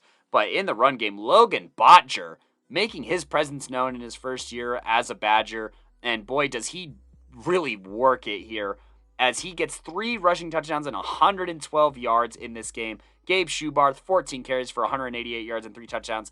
This might be the dynamic duo heading into the postseason, as they will both try and make it a little bit easier on each other and try and give each other some breaks here. Both teams lost 2 fumbles, which is a little weird, but regardless, this Lyman defense does their thing. Miguel Nunez here leading the team in tackles for loss with 2. And Aaron Schubarth. Okay, so we have the next in line of the Schubarths as a junior. He got a sack as well. Logan Botcher and Tuck Hubbard recovering those fumbles on the defensive side of the ball, and Nolan Shepard recovering one of those 2 fumbles for Flatirons Academy. We also got to look at maybe the future under center for Lyman here, as they did get Aiden Colleth in there, who is a freshman, 1 of 1 for 2 yards. So no big surprises here. Lyman will move on to the next round. Now, Grand Junction Central versus Fruita Monument here, or I should say Fruita Monument versus Grand Junction Central. Look, Fruita runs crazy for 300 yards. Corbin Roel with 149 of those yards and 2 of those touchdowns. Wyatt Sharp and Ryan Antonucci getting the other rushing touchdowns here. Luke Bennett having 1 reception for 48 yards and a score. Corbin Roel, 4 of 8, 63 yards, touchdown, and an interception. They will advance to play Vista Ridge in the 8 versus 9 seed game. Eaton here wins big to no one's surprise, 59-14 over Bennett, scoring at least 2 touchdowns in every single quarter. This is headlined by Walker Martin's 10 of 13, 256, 5-touchdown performance, and is also nicely complemented by D'Angelo Rosas, 12 carry, 148-yard, 1-touchdown performance. Walker Martin with another touchdown on the ground, definitely having a Playmaker of the Week caliber game here. Rye versus Yuma. Yuma runs away with this one after being down 6-0 to Rye to end the first quarter. Yuma would finally turn on the Jets here and not look back, shutting out Rye for the rest of the game and scoring 42 points of their own. This was thanks to a huge performance from Nash Richardson, 11 carries, 109 yards, 2 touchdowns, and Ethan Googline, I want to say is how you say it, 10 carries, 102 yards, 2 touchdowns, and Damon Thornton here with another interception, his 6th interception on the year. Nash Richardson also recovering a fumble on the defensive side of the ball. They will await Colorado Springs Christian, and they might have to play in Colorado Springs. Not entirely sure yet. For the number 1 seed against the 16 seed in 2A, Delta wins big 42-0. Ty Reed, 7 of 13, 180 yards, 3 touchdowns, and a pick here. But I want to go ahead and look at one of our Defensive Playmaker of the Year candidates, Connor Workman here, who put in that work, man. 14 tackles, 2 for loss. Tucker Johnson with 12 tackles and 2 for loss. So, this Delta squad is rolling here to start the postseason. They are not one of the upsets from 2A this week, but there were plenty. This was not an upset. Pueblo West beats Stanley Lake 32-22. Still a very entertaining game here. Very, kind of back and forth. It went into half at 6-6, but Pueblo West rides a huge third quarter here where, they actually fall behind to Stanley Lake 14-6 before popping off themselves, getting a Gavin Henderson rushing touchdown to only be down 14-12. And then Garrett O'Brien returned a punt for a touchdown, and they got a 2-point conversion to go up 20-14 in the third quarter here. Then you head into the fourth quarter, and Pueblo West keeps it running. They get a 69-yard rushing touchdown, nice, to start the beginning of the fourth quarter. They fail on the 2-point conversion. They are up 26-14 at this point. Stanley Lake, with 4 minutes to go, they do get a 2-yard rushing touchdown and get within striking distance, down 22-26.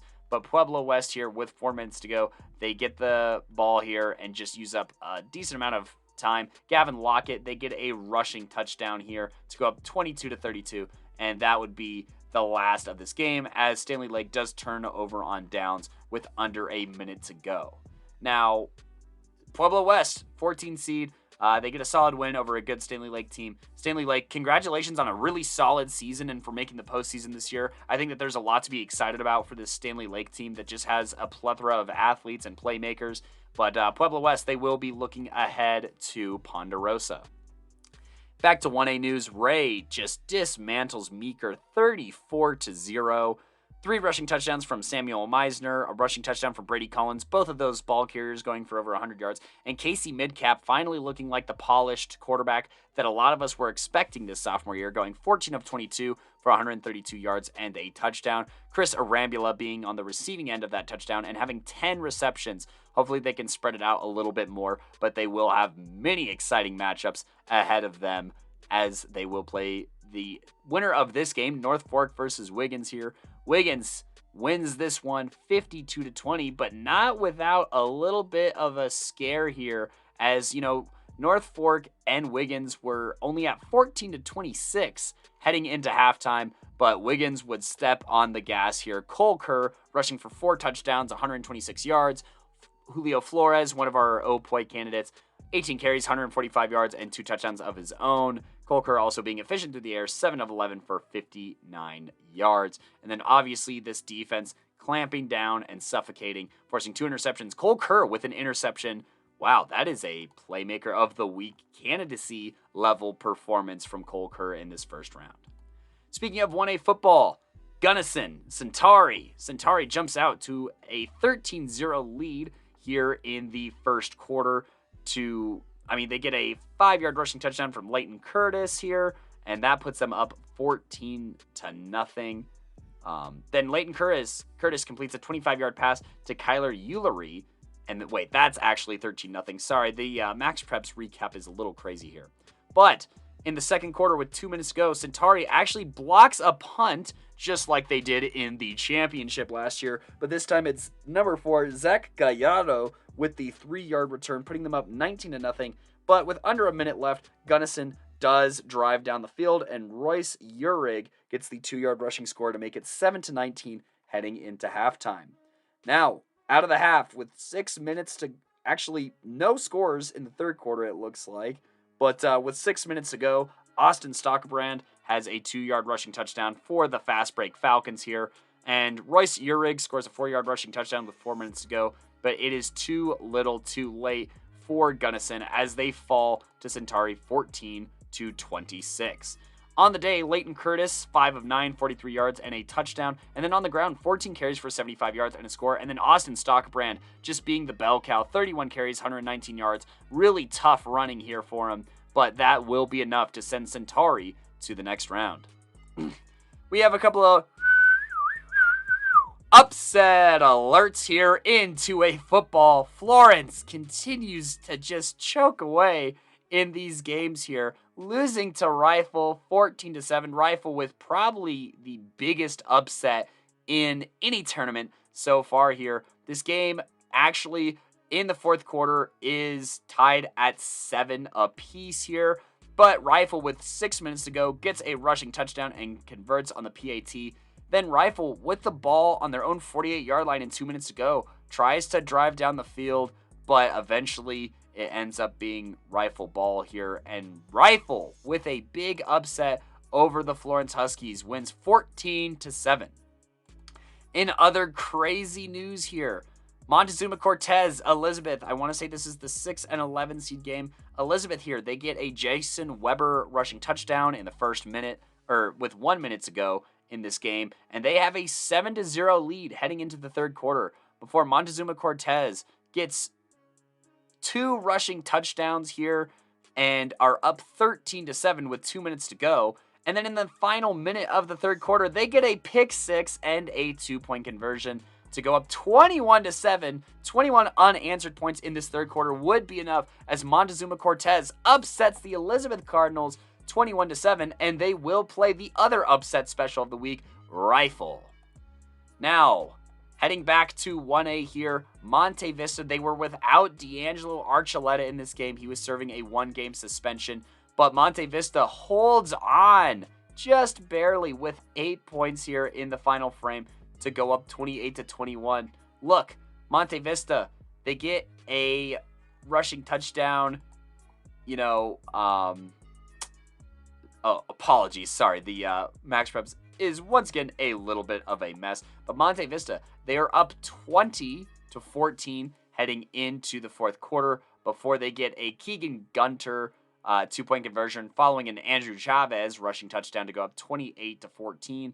Now, Wyatt Sprague, he gets a 4-yard rushing touchdown with 2 minutes to go, but it is a little bit too late. Holyoke here with a first-round exit, but Monte Vista with a win without one of their better players, and that's in huge part thanks to Keegan Gunter, 29 carries, 108 yards. Andrew Chavez, 14 carries, 88 yards, and 2 touchdowns. And then Kevin Cisneros, 12 carries for 124 yards and a touchdown. Just getting a lot of contributors here. Kevin Cisneros stepping up really big as a sophomore here with that 124 yards and another 34 yards through the air. And then on the defensive side of the ball, Esteban Lujan constantly harassing Wyatt Sprague throughout the day. That he gets 2 sacks. And, being the leading tackler was actually Jackson Martinez, number 76, getting it done in the trenches. And boy, did this team force a lot of fumbles. Jackson Martinez forcing 2 fumbles. Definitely a playmaker of the week, candidacy level play here. And another forced fumble from Damian Lopez ends in 3 Monte Vista fumble recoveries. Keegan Gunter with 1, Kevin Cisneros once again contributing, but this time on the defensive side of the ball, and Alejandro Felix. Monte Vista feeling pretty good with this very close win over a solid Holyoke team without one of their better players. They will be playing the Badgers this next week. Back to some 2A action. Basalt here, they remain undefeated. They are now 10-0 on the season, following this 45-24 win over Woodland, following a major first quarter that saw Basalt jump out to a 17-7 lead. They went in 24-14 at halftime, and that was basically as close as it would be. They scored 14 points at the end of this game to really put this away. Cade Schneider, 20 of 27 for 299 yards, almost 300, 2 touchdowns and 2 picks. And then one of our MVP candidates, Cooper Crawford, 16 carries, 127 yards, 2 touchdowns. Basalt getting past that first round, unlike they did last year, where I'd say that they were upset in that first round, but playing very solid football, and they draw their toughest opponent yet of the season in Eaton. We will see how that goes. And then last but not least here, Alamosa beats Devlin High School. This was a showdown between 2 solid quarterbacks. Casey Jones having the last laugh, going 17 of 23 for 240 yards and 3 scores here. And then RJ Mice here, 19 carries, 51 yards, leading the charge out of the backfield.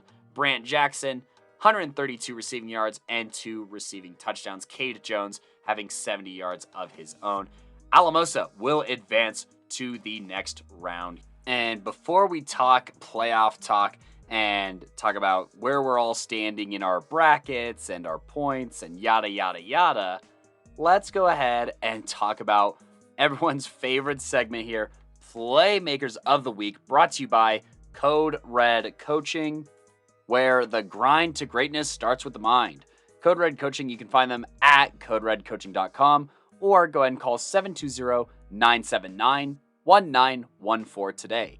That's 720-979-1914 or coderedcoaching.com today to learn. So, they bring us our Playmakers of the Week. Obviously, for everything except for 3A, these are all playoff performances, which does carry a little bit of weight in deciding it and is pretty exciting in the first place. So, let's go ahead and talk about our candidates for Playmaker of the Week on the 5A level here. There were some pretty good ones, and honorable mention to DJ Bordeaux, who is in the conversation as a freshman, 19 of 30, 326 yards, and 3 touchdowns to no picks in Thunder Ridge's 38-10 win over Doherty. That is super impressive. And there's a couple of quarterbacks on here. Tavion Tooley here for Fountain Fort Carson. Also, shout out to the receiver Darian Martin here for Fountain Fort Carson, who had 116 yards and 2 receiving touchdowns. But Tavion Tooley went ballistic, 10 of 16, 204 yards, 4 touchdowns, no interceptions, and then on the ground, adding on another 10 carries for 84 yards and 2 scores. So a 6-touchdown performance from Tavion Tooley in Fountain Fort Carson's home win over Eagle Crest. Can't talk about Playmakers of the Week without talking about Rock Canyon's very own Aiden Duda, 43 carries for 341 yards, and all 3 of Rock Canyon's touchdowns in their win over Cherokee Trail here. Absolutely ballistic, insane game from Aiden Duda, but nothing that he's not used to. It's the 43 carries that's just absurd.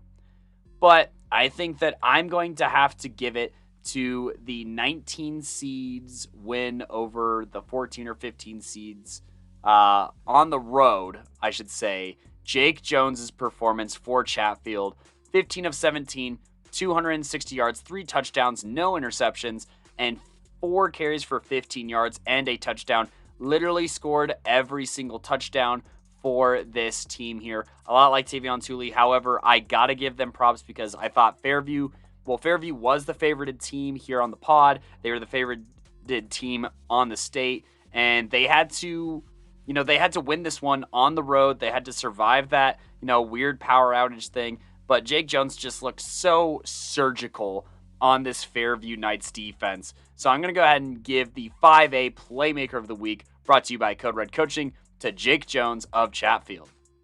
In 4A, we have a couple of pretty good options here. Look, you got Corbin Rowell of Fruita Monument, this 9 seed taking care of business against Grand Junction Central. He had 23 carries for 149 yards, 2 scores, and passing-wise went 4 of 8 for 63 yards, a touchdown, and a pick in Fruita's 35-21 win over Grand Junction Central.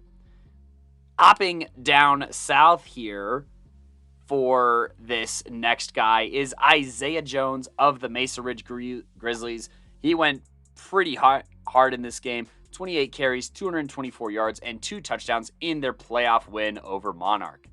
However, I'm going to have to actually use Gideon's eye here and go with Gideon's guy or selection for player of the game, Playmaker of the game, in that Windsor versus Bear Creek game. Chase Thomas, 9 carries, 91 yards, 2 of 2 for 11 yards passing, 3 receptions for 102 yards and a score, as well as 88 kickoff return yards and a 72-yard kickoff return touchdown in Windsor's playoff win over Bear Creek. I especially feel obligated to do this since I did choose against Windsor in that game, and Chase Thomas being the spearhead of guys on that Wizard squad who proved me wrong. So congratulations, Chase Thomas, for a Playmaker of the Week, brought to you by Code Red Coaching. On the 3A level, these are all guys in the last regular season game who really put it together here. Look, one of the guys that I have to talk about is from Palisade, one of the most fire teams coming into the 3A playoffs. Tyrus Despain here, 11 carries, 141 yards, and 3 rushing scores. So leading the charge for that Bulldogs rushing attack that is always so lethal. Not to mention having a 14-yard reception. And then on the defensive side of the ball, having 3 tackles and 2 pass deflections in what would be a playoff clinching 42-8 win over Glenwood Springs. Look, Palisade, they were down but never out over the course of this season, and Glenwood with that 16 seed, they went ahead and got a very quality win that skyrocketed them into the postseason. Speaking of wins that skyrocketed teams into postseasons, you can't talk about that without Harrison taking care of business over Sierra, getting the 15 seed, and in order to do that, Carlos Preciado here had 13 carries for 189 yards and 4 touchdowns in the 49-6 bludgeoning of Sierra and clinching that 15 seed in the postseason. As for my 3A Playmaker of the Week, it's got to be another guy that PMC saw with their very own eyes this week. That seems to kind of be the pattern here thus far as we get to 3A. But I don't think it could go to anybody else other than Marcellus Honeycutt Jr.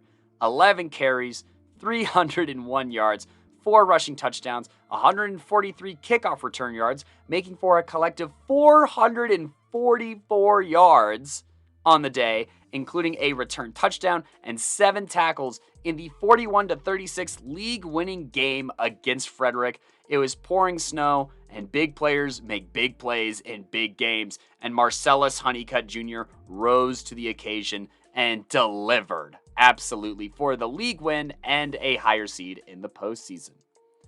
Moving on to 2A football, this is back into the postseason here. There were some pretty good selections to go from. In a big upset of news, you have the quarterback, Cole Crosant here from University. He had himself a solid day. 14 of 16 for 146 yards, a touchdown, a pick, and then 82 yards on 20 carries and a score. So scoring both of the touchdowns in University's 14-13 upset win over the Academy. In a not so upset win, Walker Martin went absolutely ballistic in Eaton's 59-14 beatdown of Bennett in the first round here, going 10 of 13 for 256 yards, 5 passing touchdowns, and then had another 6 carries for 97 yards and a score in that win, which is to be expected. But, I am going to give the Playmaker of the Week here to Tanner Eide. Not entirely sure how to say your name, but you are our Playmaker of the Week, brought to you by Code Red Coaching in 2A here. Tanner had 5 tackles, 3 of those being for loss, 1 sack, and 2 forced fumbles in TCA's 38-21 win over Moffat County here. And I think the really impressive part about this performance is that Moffat County has one of the premier runners in all of Colorado football in Evan Atkin here. And to be a part of some of those fumbles was a really big deal here. And, just being a part of a unit that held overall this Bulldogs team to just 4.6 yards per carry, including Evan Atkin to only 5.8, that is very impressive. And outside of a 74-yard gain, you subtract that from Evan Atkin's total, and he's nowhere near 100 yards. So, that was a big deal for TCA to pull this away and shut down Moffat County for the rest of the game, following them trying to storm back at the end of the first half. So Tanner of TCA is your 2A Playmaker of the Week. And for 1A here, there are some really good options. Obviously, Austin Stockbrand here for the Centauri Falcons had 31 carries for 119 yards, a score, and then a tackle and an interception in their 26-14 first round win over Gunnison here. That was very impressive, and Austin stepping up big time for this Falcons offense. And then a defensive candidate that we have here from Monte Vista is going to be Jackson Martinez. 12 tackles, 2 forced fumbles, and a pass deflection in Monte Vista's very narrow 28-21 win over the Holyoke Dragons to advance Monte Vista. But we got a little bit of a throwback here. We have a vintage, if you could call it that, Cole Kerr performance for the title of 1A Playmaker of the Week. He's partying like it was the regular season last year, going 7 of 11 for 59 yards through the air. But really, it was his 13 carries for 126 yards and 4 rushing touchdowns, along with his pick 6 on defense in that 52-20 win over North Fork that has Cole Kerr being your 1A Playmaker of the Week here, brought to you by Code Red Coaching. So, let's go ahead and run it back and remind everyone that your 1A Playmaker of the Week is Cole Kerr of Wiggins High School. Your 2A Playmaker of the Week is Tanner Eide of TCA, aka the Classical Academy. The 3A Playmaker of the Week is Marcellus Honeycutt Jr. of G-Dub. The 4A Playmaker of the Week is Chase Thomas of Windsor. And the 5A Playmaker of the Week is Jake Jones of Chatfield High School. All of those Playmakers of the Week brought to you by Code Red Coaching. Find out more at CodeRedCoaching.com or call 720-979-1914. That's 720-979-1914 or CodeRedCoaching.com today. And Code Red Coaching bringing you Playmakers of the Week. Following this break, we are going to go ahead and start talking playoffs.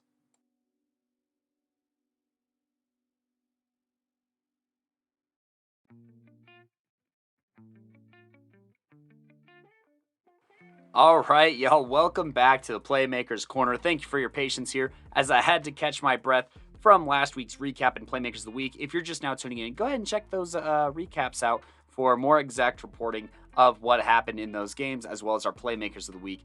But on this part of the episode, we are going to start talking about playoffs, addressing our picks / our brackets and whatnot on a classification by classification basis. So actually what we're going to do here is start with classification 1A here, go through what happened in the bracket, where our brackets are currently at, and how much of a percentage can still be correct here. So in 1A, we have a pretty close running here. You know, currently, not to brag, but I am in the lead at 86.7% of my possible brackets to be corrected, to still be correct.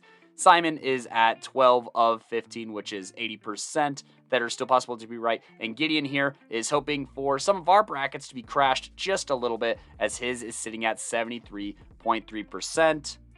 And then the way that we score it points-wise is round by round. We're going to go ahead and do predictions, right? So based off of our first round predictions, Coach V has 7 points, I have 7 points, and Gideon in 1A has 6 points. So we're keeping it pretty close in 1A here, and we're going to go ahead and jump into our Week 12 playoff predictions on a 1A by 1A basis. And just as a reminder for the games that occurred, Lyman, number 1 seed, beat 16 seed Flatirons Academy 42-14. 8 seed Monte Vista outlasted 9 seed Holyoke 28-21. 13 seed Colorado Springs Christian upset 4 seed Buena Vista 21-18. 5 seed Yuma beat 12 seed Rye 42-6.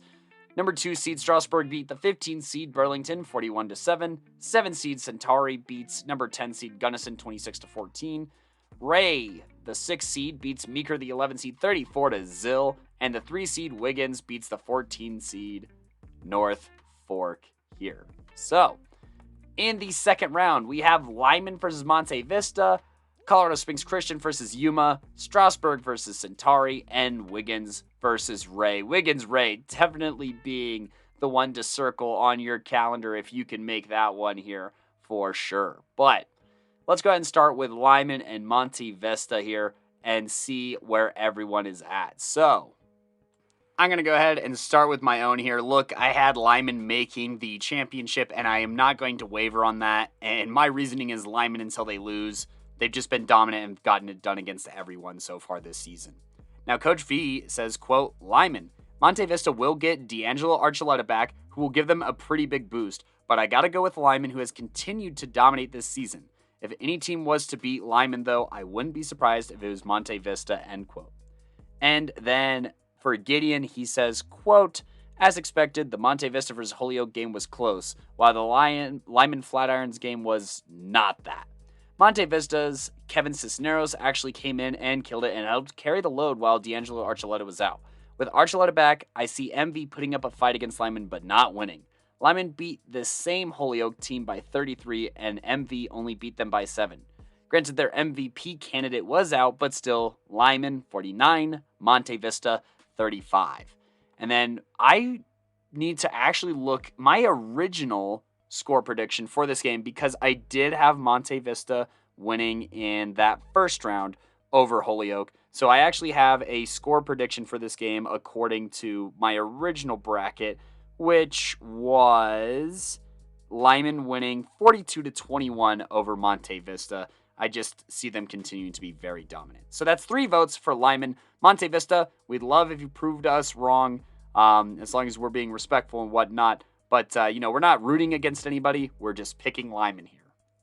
Now, for Yuma at Colorado Springs Christian, I'm going to say that, just like Buena Vista, where I originally had Yuma beating Buena Vista, I do feel that Yuma matches up with CSCS very well with a really tough secondary that's hard to gain yards on. And also, I feel like Yuma is a very control the clock kind of squad this year, and I think that that's going to play in their favor here. Now, Colorado Springs Christian, they do have that momentum on their side, and the game, I'm pretty sure, might end up being in Colorado Springs, as a matter of fact. So, that does add an interesting wrinkle here, for sure. But, I think that it's worth noting here that Yuma has put together an incredible football season. And, they've been able to perform both at home and on the road. So I'm going to stick with my guns on Yuma. Now, Simon says, or Coach V says, quote, Yuma, as much as I could be a homer here, I think Yuma is one of the toughest teams in the state. And I think they match up well with this squad. CSCS will need to play a clean game to win this one, which they're capable of. This should be an instant classic type of game and should be close. And as for Gideon, Gideon says, quote, CSCS upsetting BV was not expected, but not surprising either. Nathaniel Tonison is a beast, Jace Velasquez is a pleasant surprise, and Ashton Lofton is really good. So their being the only upset in 1A is not the biggest shock. Yuma, on the other hand, just beat Rye 42-6, who CSCS actually lost to earlier this season. Yuma will definitely be studying the film from that game. However, Yuma's offense is ground-based. Nash Richardson only attempted 1 pass against Rye, and the rest of the O was either Richardson or Ethan Googlin running it. I can see a team with a strong run defense like CSCS winning this matchup. Due to momentum and run D, I will give this to CSCS by a slight margin. CSCS 21, Yuma 20.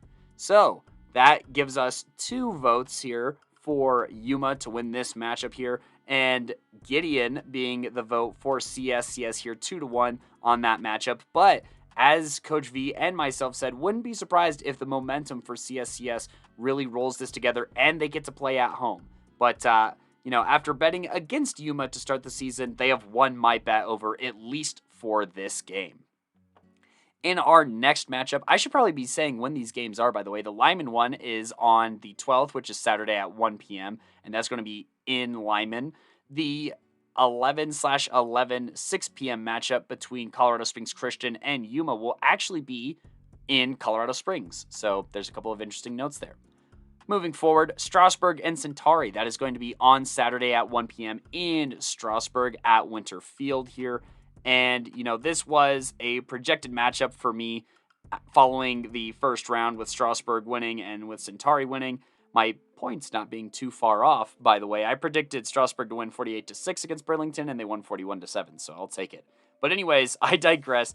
I have Strasburg winning this game. They just have so many different weapons and areas to win, but it's more like I think that the Centauri Falcons' path to victory seems a little bit more narrow, honestly, than Strasburg's victory. I originally predicted this game to be 35-23. I think that 35-29 might be a little bit more likely with a late rally from Centauri, similar to one that we maybe saw from Wiggins, but I think that this one, similar to Wiggins earlier in the regular season, does fall just a hair short here. Coach V says, quote, Strasburg. I'm sticking with the OG pick here and going with Strasburg. Centauri is well coached and will put up a good fight, but I think Strasburg can be versatile enough here on offense if it comes down to one last drive to win the game, end quote. So Simon and I both, giving the edge to the side of versatility for the offense here. Now, this might be a different story if Devin Brady was healthy, but just a bit of a shame on that one and bad luck. Now, Gideon has, quote, I have Strasburg winning this. Centauri is good and their offense is evenly distributed, but against teams like BV, Florence, and Monte Vista, BV being Buena Vista, they struggled. The only team that Strasburg has lost to is Lyman. The closest that Marrero's team has let a game be since September is 34 points. Centauri is a defensive-minded team, so if Josh Polsowski and his crew have a perfect game, they'll be in good shape. Otherwise, Strasburg takes this one 35-21. Now, that was almost my original prediction for this game as well, but we got 3-0 for Strasburg. As always, Centauri and the Fast Break Falcons, if you prove us wrong, we'd love to see it here, and it'd be quite exciting. They are the defending state champs until they are knocked off, so do keep that in mind. Now, for the last matchup of 1A here, we have a rematch of the regular season. We have the 3-seeded Wiggins Tigers and the 6-seeded Ray Eagles here. Now, I am going to go with the Ray Eagles here. I was really surprised at Ray's loss to Wiggins earlier this year. Casey Midcap had basically the worst game of his entire year in that one, and I think that he's going to bounce back. He had a very solid game in that first round against Meeker here. I think that this Ray team is going to come out a lot more confident and a lot more aggressive, and I am going to pick them to win this game. I originally picked them to win this game 21-20. Obviously, I can see Wiggins winning this one, maybe even 22-21 or something silly like that. Yeah, I'm still on the prove it or lose it train for Wiggins here. Unlike my co-host here, like Coach V, who says, quote, Wiggins, this game will be closer the second time around, but I trust Wiggins to play a clean game. I'm looking at all the Wiggins seniors who have started for so many seasons to step up when it matters and get it done here, end quote. And then for the Gideon side of things, he says, quote, this one will be interesting. 2 Defensive Playmaker of the Year candidates facing off, Intel Wade and Pepper Rusher. Offensive Playmaker of the Year and MVP candidates in Cole Kerr and Julio Flores as well. Of the teams on this side of the bracket, I think Ray would be the one to beat Wiggins, as they're the ones who managed to contain Lyman this year. However, Ray did lose to Wiggins 28-14 to close the regular season. A third of the teams that Wiggins has lost to have been close games, and the other was Lyman. I see Ray learning from their mistakes, but still losing, albeit narrowly. Wiggins 29, Ray 28. So both Gideon and I projecting 1-point games here. 2 votes for Wiggins and 1 vote for Ray. Obviously, best of luck to both teams heading forward. And yeah, that does it for our 1A segment here, which brings us to the 2A bracket here. And let's go ahead and talk about how our brackets are doing. 2A was easily the roughest, absolute roughest one for any of us here, as, there were a handful of upsets, and there were actually 3 upsets, I want to say, in this one. So, with the percentages of brackets that could still be right, Coach V is currently leading at 53.3%. Meanwhile, myself and Gideon are both sitting at 40%. And points-wise, as a reminder, 1 point for each game correct here. Myself and Coach V both have 4 points from 2A, as does Gideon. So those points are scored a little bit differently than the percentage of brackets. For those trying to keep track at home, that is Coach V at 11 points, myself at 11 points, and Gideon at 10 total points. But let's go ahead and talk about the matchups here in the 2A bracket. So in 2A, as a reminder, number 1 seed Delta beat the 16 seed Berthoud 42-0. Number 8 seed Alamosa beat number 9 seed Devlin 27-7. The 4-seeded Classical Academy beat the 15 seed Moffat County, or the 13 seed Moffat County, my apologies. 5-seeded Academy lost to 12 seed University 14-13. That was the upset on the upper half of the bracket. Now, the bottom half of the bracket was a little bit of mess following the 2-seed Eaton's win over 15-seed Bennett, 59-14, and Basalt's 45-24 win over 10-seed Woodland Park. It got real messy near the bottom here. The 11-seed Montezuma Cortez beat the 6-seeded Elizabeth Cardinals 21-7, and then the Rifle Bears won 14-7 over the 3-seeded Florence Huskies here. So that makes the next week's matchup between Montezuma Cortez and Rifle one of the more interesting ones. And so for me, I am going to go with Rifle. They're a tough team with a really solid football culture. And, while both these teams pulled off big upsets, I'm going to err on the side of the squad who has won state more recently. And, I think is really starting to get their feet underneath them, following a little bit of instability from, the pandemic and coaching changes and stuff like that. I think that Rifle is going to stabilize here and get the win over Montezuma Cortez. Now, Coach V says, quote, Rifle, I did not anticipate this matchup at all, but I'll give credit where it's due. I'll go with Rifle, who beat them in the first game of the season, end quote. Now, for Gideon here, Gideon puts, quote, I honestly have no idea what to think here. I thought that both of these teams would be goners, but evidently not. My apologies to the Panthers and the Bears. Rifle came out early against Florence and punched them in the mouth. They slowed down the game to their pace and firmly said no. Montezuma Cortez was down at half but scored 21 in the third to win it. Either way, we'll have a fun Final Four, but I can see Rifle controlling the game for a more sustained period of time than Montezuma Cortez. Both teams have a fairly equal chance in my book, but I'll give this one to Rifle 28-21. So that's 3 votes for Rifle in this matchup that is going to occur on Saturday afternoon at 1 p.m. And I believe that this game is actually going to take place in Montezuma Cortez. So that is a long drive for Rifle here. But it's good news for whoever wins the Eaton and Basalt game, because I'm pretty sure that means that either one of those teams that wins will get a home game, I think, and not have to go to Montezuma Cortez. Not entirely sure here, but let's go ahead and jump into it. And, for me, Basalt is the undefeated team of the two here, but Eaton has been here before and is absolutely stacked. I'm going with E here. And, I even chose Eaton in my original prediction here. Looking at my bracket, the score prediction that I had for this game between Basalt and Eaton was Eaton winning 33-26. I think that Basalt can play a pretty close game here. And out of anyone on this side of the bracket, I think that they have the best chance of beating Eaton with what they're able to do up front and with the balance that they have. But I just don't know if they've seen a monster quite like Eaton so far this season. Simon, a.k.a. Coach V, goes, quote, Eaton is no stranger to high-powered offenses. The only difference is that this week Morgan Trebet will return after basically a week of rest. Eaton will enter this game at full strength. And then for Gideon here, he says, quote, as one of 2 undefeated teams remaining in the bracket after a big win over the solid Woodland Park, I see Basalt coming into this with momentum. However, Basalt will have to drive 4.5 hours to get to Eaton. I was wrong about Montezuma Cortez and Elizabeth, I will admit, but the Reds will be the best opponent that the Longhorns have faced all year, and I think Eaton will pull it out, but Basalt will put up a heck of a fight. Eaton 35, Basalt 30. So that's 3 votes for Eaton here, but once again, Basalt, if you prove us wrong here, no worries at all, as they are, like Gideon said, one of 2 undefeated teams in this bracket here. Now, looking ahead here, we have TCA and University here. And, I'm going to go with TCA here. I wish nothing but good health to University's very own Baxley, who did suffer an injury. And I think that is going to be a really huge hit for a defense that is usually just so sharp. I still think that they're going to pose some problems to TCA.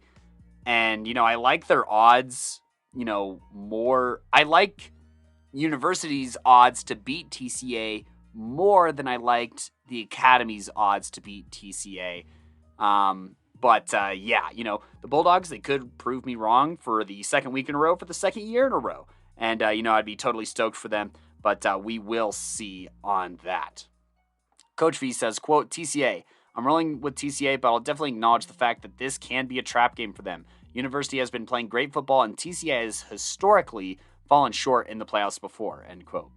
And Gideon here in the 4 and 12 seed goes, Quote, University stunned a lot of the state with an upset over the Academy and Isaiah Elliott this past Friday. I see them carrying momentum but not beating TCA. TCA is just too good of a team, and personally, I am surprised they ended up as the 4 seed. It will be closer than the seeding, but I trust Andrew Brown and Ethan Aragundi to get it done. I would not be shocked if Cole Croissant, Logan Getting, and Kean Baxley get it done, and I expect it to be close, but I see TCA winning more often than not. TCA 27, University 21, and we know that Baxley is not in, so there's that on that matchup. And now for the 1 and 8 seeded game, Delta and Alamosa. Delta, enough said. I don't really have anything else to add on. I just don't think that Alamosa is in the same league as Delta. And, Alamosa in their losses this year, have not performed super great against better teams. They lost to Florence 42-20. They lost to TCA 42-14. And they lost to Pueblo Central. That was a 3A team 40-29. But I think that, TCA and Florence bring a lot of what Delta will bring, except Delta is really battle-hardened and I think even a little bit more talented in some areas than those squads. So I think Delta, at least in my original projections, even though I had Devlin being the one who made it, I still think that a final score of 42-14 or 42-21 or 28 would be fair to say for this one. Coach V says, quote, Delta, as great as Alamosa played against Devlin, there's a big difference between that defense and an extremely talented Delta defense, not to mention an offense that is now at full power, end quote. And Gideon says, quote, so Alamosa versus Devlin wasn't as close as I thought, but it was still Alamosa on top. However, I stick with my original prediction that Delta beats Alamosa every day of the week of the month, and month of the year. Delta 49, Alamosa 14. So that's 3 votes for Delta. Alamosa, if you prove us wrong, that's cool or whatever. But yeah, those are our predictions and point recaps for classification 2A. And now that brings us to the one that we all had to wait for in Colorado 3A football here. And, before I talk about Gideon and I's bracket, I'm going to go ahead and pass it over to Coach V for the one audio insert from this weekend. Simon, take it away. What's good, y'all? My name is Simon Villanos, aka Coach V, and this is my 2022 3A Colorado High School Football Playoff preview here. I'm going to go ahead and read off the bracket that I put together here based off of, obviously, the 2022 3A Playoffs bracket. I also predicted scores, so I'm going to talk about that as well. So I'm going to go through my entire bracket and then talk about the first round here and really focus on that. And so here we go. The first matchup I'm going to talk about is number 1 Roosevelt versus number 16 Discovery Canyon. I have Roosevelt easily winning 49-0. Next one is number 9 Evergreen versus number 8 Thompson Valley. I have Evergreen winning 21-20. Like I said, I'll come back and talk about the first round matchups here and go a little bit more in depth. After that, we got number 5 Green Mountain versus number 12 Resurrection Christian. I have Green Mountain winning 24-14 in this one. Then we got number 13 Palisade at number 4 Northridge. I have Northridge moving on and winning 28-17. Then I got number 3 Lutheran versus number 14 Pueblo East. I got Lutheran winning 35-21. Then number 11 Frederick versus number 6 Summit here. I have Frederick winning 24-21. Then I have number 7 Holy Family versus number 10 George Washington. I have G-Dub winning 21-17. And then I got number 2 Durango versus number 15 Harrison. I have Durango winning 28-17. So there you go. That's the first round. Here in the second round, we got number 1 Roosevelt versus number 9 Evergreen. I have Roosevelt winning 38-21 in that one. So there you go. And moving on to the next round. Then we got number 5 Green Mountain versus number 4 Northridge. I have Northridge winning 24-21 over Green Mountain. Then we got number 3 Lutheran versus number 11 Frederick. Lutheran, I have them moving on, winning 28-20. Then finally, we got number 2 Durango versus number 10 George Washington. I have Durango winning 21-14 and moving on. So there you go. Now, here in the semis, I got Roosevelt versus Northridge, number 1. Roosevelt versus number 4 Northridge. I have Roosevelt winning 24-17 to move on to state. And then in the other one, I got number 3 Lutheran versus number 2 Durango. I got Lutheran beating Durango 24-21 and going on to state. And then finally at state, it's Roosevelt and Lutheran. I have Lutheran winning a close one here, 28-24. Now, real quick, if the score that I predicted, and by the way, you can look at my bracket on Instagram, it should be posted there, or you can follow along on Max Preps. But if the score that I predicted is, within one score, in my opinion, how I see it, that means that I really truly believe that that game could go either way. Like, it's a 50-50 chance that either team could win, in my mind, if it's a one-score game. But obviously, I gotta pick one team to move on, so there you go. If it's 2 scores, there's obviously a lot of nuance there. I mean, I could feel like, well, maybe they score garbage time touchdown to seal it, or maybe it wasn't that close of a game, or whatever. But regardless, it wasn't a blowout. And so just keep all of that in mind. I'm just going to be completely honest with you before I talk about these first round matchups. I look at the top 5 and I could definitely see either like any of those teams in the top 5 winning. The top 5 being Roosevelt, Green Mountain, Northridge, Lutheran, Durango. I could really see any of those teams winning state. That's what I mean by that. Not just winning in the first round, but winning state. So that's how I feel about the top 5. In the top 10, I could really see any of those. Really, I mean, I could even expand it to the top 12 here. I could really see any of these teams going to state. I'm looking at Frederick. They could make a magical run here. Resurrection Christian, they're really young and inexperienced, but they could definitely make a run. I wouldn't be surprised if Thompson Valley could potentially make a run, just upsetting teams, but they do have to face Roosevelt eventually, so I don't even really know about that. I'm same with Summit, Holy Family. George Washington is another team I could see making it to state and potentially winning it. And once you get to state, then really there's a solid chance you can win it. There's already a 50-50 chance, so there you go. And then some of these later seeds, I mean, I'm looking at Palisade, Harrison, Pueblo East. I wouldn't even count them out that much either, to be honest with you. I could see them making a deep run as well, but, they got to play near perfect football, in my opinion, to do it. So there you go. I think these 3A playoffs are going to be really close, and there's a good chance that this bracket is not right at all, and I'm going to admit that right now. Compared to 1A, 2A, 4A, 5A, I feel pretty confident about those, but there's a good chance that this bracket is just not right at all.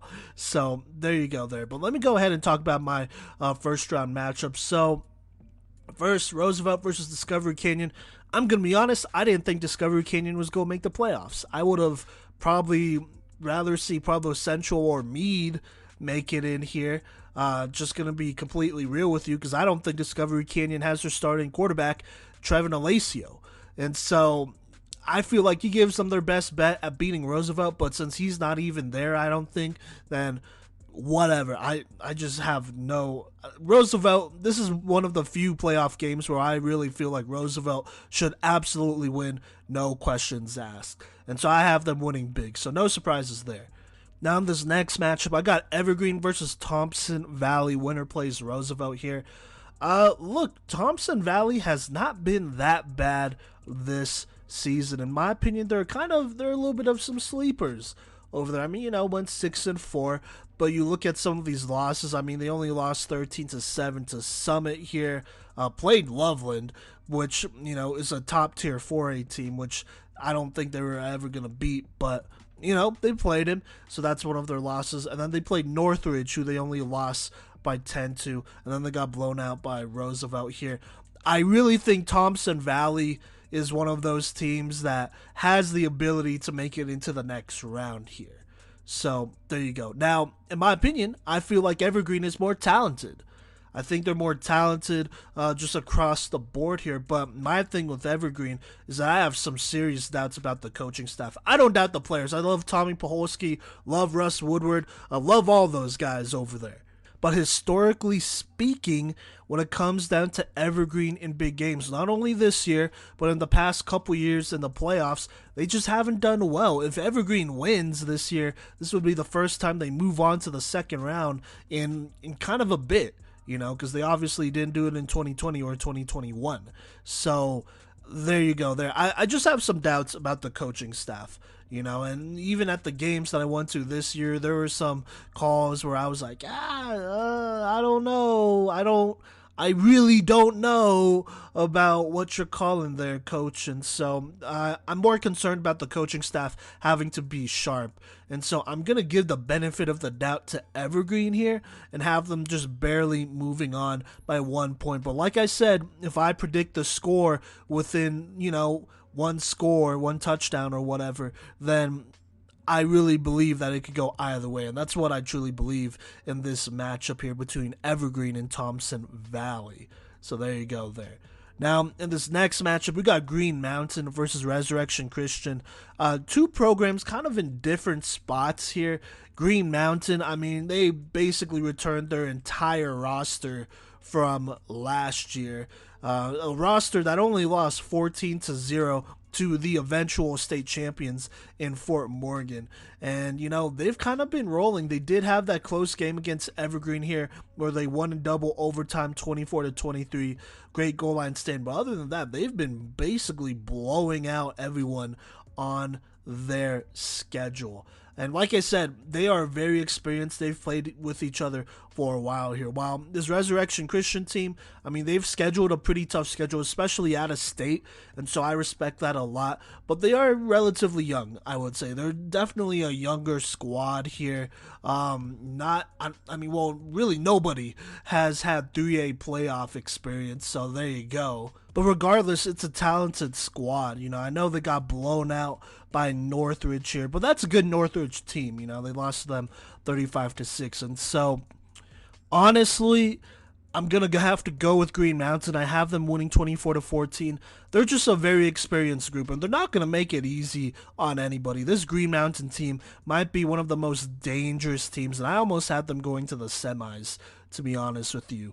And so I have them winning for now. I wouldn't be surprised if Resurrection Christian wins, but they got to really dig deep and play their best game of the season. Every game you play in the playoffs has to be your best game of the season, but against an experienced Green Mountain team that has played with each other for at least 2 years now, some of them even longer, we'll see what happens. And so it's going to be a hard-hitting game regardless. This should be a good one, though. But I have Green Mountain moving on. This is solely for experience. I think Rez is honestly probably a year away from being a legitimate, like a contender I could truly buy into. I could buy into them being a contender. You could probably talk me into it, but I don't think I could truly do that. If that makes any sense. But anyways, moving on to the next first round matchup, we got number 13 Palisade at Northridge. Northridge hosting a playoff game. That is huge for them here. Palisade, they're going to have to make the trip. Honestly, Palisade was a team that I kind of felt like should have had a better season. Honestly, looking at what they did last year and all that stuff, I know they did lose some players, specifically one to Wyoming, who was an absolute stud, but it is what it is. And they just kind of didn't have as great of a season as I thought they could here. But they did play some pretty difficult squads. They played 4A, Grand Junction Central, opened the year against Roosevelt, so that sucks. That's tough. Only lost to them 35-18, though. Then they played Delta, who they lost to 31-20. I felt like that was a game you should have won. Then they played Montrose, lost to them 40-14. I'm not super mad at that. They beat 4A Golden, which was a playoff team, 36-35. So that really shows you where this Palisade team is as far as potential and talent. But then they lost to Summit 28-18, who I kind of feel like they're a better team than. Closer game, but they still lost to them. Then, interesting enough, they lost to Durango only 7-0. Really pushed them there. And Durango, I think that was their closest win of the entire season. So, there you go. And then after that, they ended the season with a 42-8 dub against Glenwood Springs that would basically kick them out of the playoffs. So, Palisade is really a good squad. Kind of have had an up and down year. There are some games I'm looking at here, like I'm looking at Summit and Delta, and to be honest with you, probably Grand Junction Central too, even they're a 4A team, where I'm like, you could have beat that team. Those are all winnable games.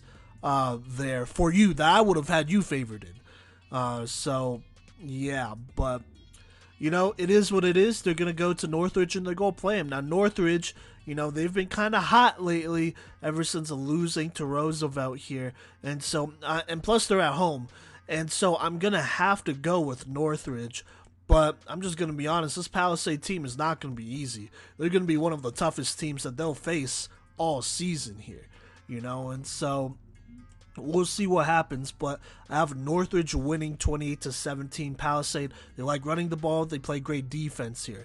And so if you're Northridge, I mean, as long as you don't commit any turnovers and shoot yourself in the foot, you should be good. But if you do commit a couple of turnovers and then you find yourself down 2 scores, that is a horrible spot to be in, especially against a team like Palisade, who will be happy winning 14-0 if it comes down to it. They will burn the entire second half if you let them. And so we'll see. It's going to be a gut check for Northridge for sure here moving forward. So yeah. Moving on though, we got Lutheran versus Pueblo East. I was actually at this game in the regular season where Lutheran traveled down to Pueblo to play Pueblo East, and they absolutely demolished them. And just watching this game, I mean, I was trying to pick things out that were positive for Pueblo East, and there were a couple of things. Offensively, they had some great playmakers, and had some great plays to score and keep it close. But Lutheran just looked like the better team, straight up here. If Pueblo East was playing any of these other teams, I probably would have felt better about it. But they're not. And so with Lutheran here, I mean, they have a high-powered offense. They have multiple weapons. I'm looking at the CCO brothers, Jaden Williams, Ryan Kenny, Ryken Doggart. They got a lot of dudes who could beat you. Plus, their defense isn't bad. They have a very strong linebacking core there as well. And so, it might be a close one because I know it will be Ryken Doggart's first playoff game as the starter here. And so if he has an absolutely horrible game, then there's definitely a chance Pueblo East could win it. But I still have Lutheran winning 35-21 based off of that regular season game, the most recent matchup there. And I have Lutheran moving on. I have Lutheran moving on all the way through state and winning it this year. Because that's how much faith I have in them and how much I really respect the offense and team that they have over there. So there you go. Now, Frederick versus Summit. This is one of the other first-round matchups. Summit is ranked higher, but I kind of like Frederick a little bit more here. I mean, they play a physical brand of football here. Lost a close one to George Washington in a blizzard, it looked like. But honestly, that's not even a bad matchup here. And so I know Frederick has to go to Summit. I really believe Frederick could go ahead and beat Summit here, as I really don't think Summit has the weapons that George Washington had in Marcellus Honeycutt, Silas Evans, all those boys. That's just my opinion there. And so I really feel like Frederick should go into Summit motivated and win a football game here and move on to the next round, potentially hosting Lutheran in the next round. So there you go. I mean, as long as you don't have many fumbles, make the most out of turnovers, I think Frederick could beat Summit here. So there you go. Still, who knows? Summit's going to be at home. They have a solid passing game. You never know what will happen. All right, now moving on, we have number 7 Holy Family versus number 10 George Washington. I'm going to be honest with you. I feel like George Washington's the better team. I think, Holy Family, they're a perennial powerhouse, and that's cool. That's why they are ranked up here. But, Rylan Cooney, he's had kind of a difficult season, a lot of ups and downs. And it's not going to get easier because you have Marcellus Honeycutt and Silas Evans playing both ways. And if you have to throw against either of them, who both run legitimate 4-4, 4-3 40s, I don't know. I just don't know, to be honest with you. I really am not super confident in that matchup. And so I have George Washington winning and moving on. I think it will be a close one. Holy Family, they're going to be in Broomfield. They're going to be hosting and whatnot. That's cool, but I honestly think this G-Dub team is very, very talented and can definitely see a Cinderella run all the way to state. So yeah, there you go. And then the last matchup here in the first round, Harrison versus Durango. I got Durango beating Harrison. Once upon a time ago, I believe they were in the same league and whatnot. Harrison, I think they're going to put up a good fight. They're going to try to control the clock, run the ball, be physical, but they got to go down in Durango and do it. And that is a tough drive. That's a tough environment, and that's a tough team waiting to beat on them.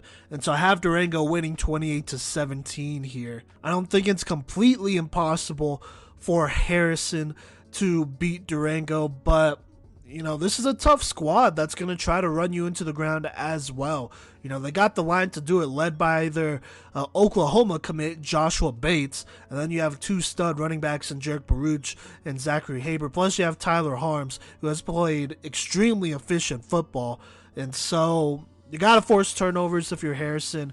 But Durango, they're at home. They're going to feel comfortable. They also had a week, by the way, because Battle Mountain forfeited, to basically rest up. And so they're about as fresh as any other team in the state. So we'll see what happens. But like you said, this 3A playoffs is going to be really close. I fully expect for maybe half of this first round to be wrong, just because of how close these teams will play each other and how small of a talent gap it is. In all of the levels of Colorado high school football, 3A has the smallest talent gap from team to team, at least in the playoffs, in my opinion. Because you really won't see, a lower seed in any of the other playoffs, make a run at state. In 3A, I could definitely see it. I'm going to be honest with you. There's a lot of talent here, and there's a very good coaching. A lot of these games will come down to coaching battles as well. It won't just be enough for players to play well. Coaches, they're going to have to be sharp. But we will see. Thank you, Coach V, on that recap here and, that bracket breakdown. And we got some more ahead for you. But I am going to go ahead and talk about Gideon's 3A bracket as well as his playoff predictions here. I think that he's mainly going to talk about the first round here. So I will go ahead and go through his first round here. So in the first matchup, number 1 Roosevelt versus number 16 DCC. Gideon said, quote, Roosevelt is insane. With Peterson breaking Christian McCaffrey's reception touchdown record and likely to be the first ever Colorado prospect to pass 50 receiving touchdowns, they have some serious incentive to go crazy for this one. DCC hasn't performed particularly well against teams at their own level this season, let alone against a team the caliber of the Rough Riders. Roosevelt, 49-14. Number 2, Durango versus number 15, Harrison. Gideon said, quote, this is a matchup that is likely to be closer than the seeding suggests. Harrison and Durango are familiar with each other, with them having played in the same league until this season. Additionally, Harrison has not lost since week 2, so they have a good mojo heading in. Their SOS isn't the best, but Durango is an opponent they're familiar with and they feel good. Strength of schedule isn't the best. They were technically the 18 seed on Saturday and won't take this playoff appearance for granted after missing them completely last year. Durango has good pieces as well, though, which you have to have to be the 3 seed. Tyler Harms has over 1,000 passing yards. Jarek Baruch and Zach Haber share the rushing load, and the defense is extremely well balanced. I give this to Durango, but Harrison will make it closer than one might think here. He has Durango winning this one 35-27 on his bracket. Evergreen, number 9, versus Thompson Valley, number 8. Both these teams are really good, that are at about the same skill level. However, I have seen Evergreen have some questionable coaching moments. They took Tommy Paholski out of the game against Northridge with 20 seconds left, which I believe lost them the game. Evergreen and Northridge are at about the same level as are Thompson Valley and Evergreen. I trust the players, I'm just not sure I trust the coaching when the game gets close. Thompson Valley 21, Evergreen 18. In the Green Mountain versus Res Christian game, Gideon says, quote, this year Green Mountain went undefeated and Res went 7-3. Let's look at the games against Severance. Res closed the season against Severance, beating them 28-22.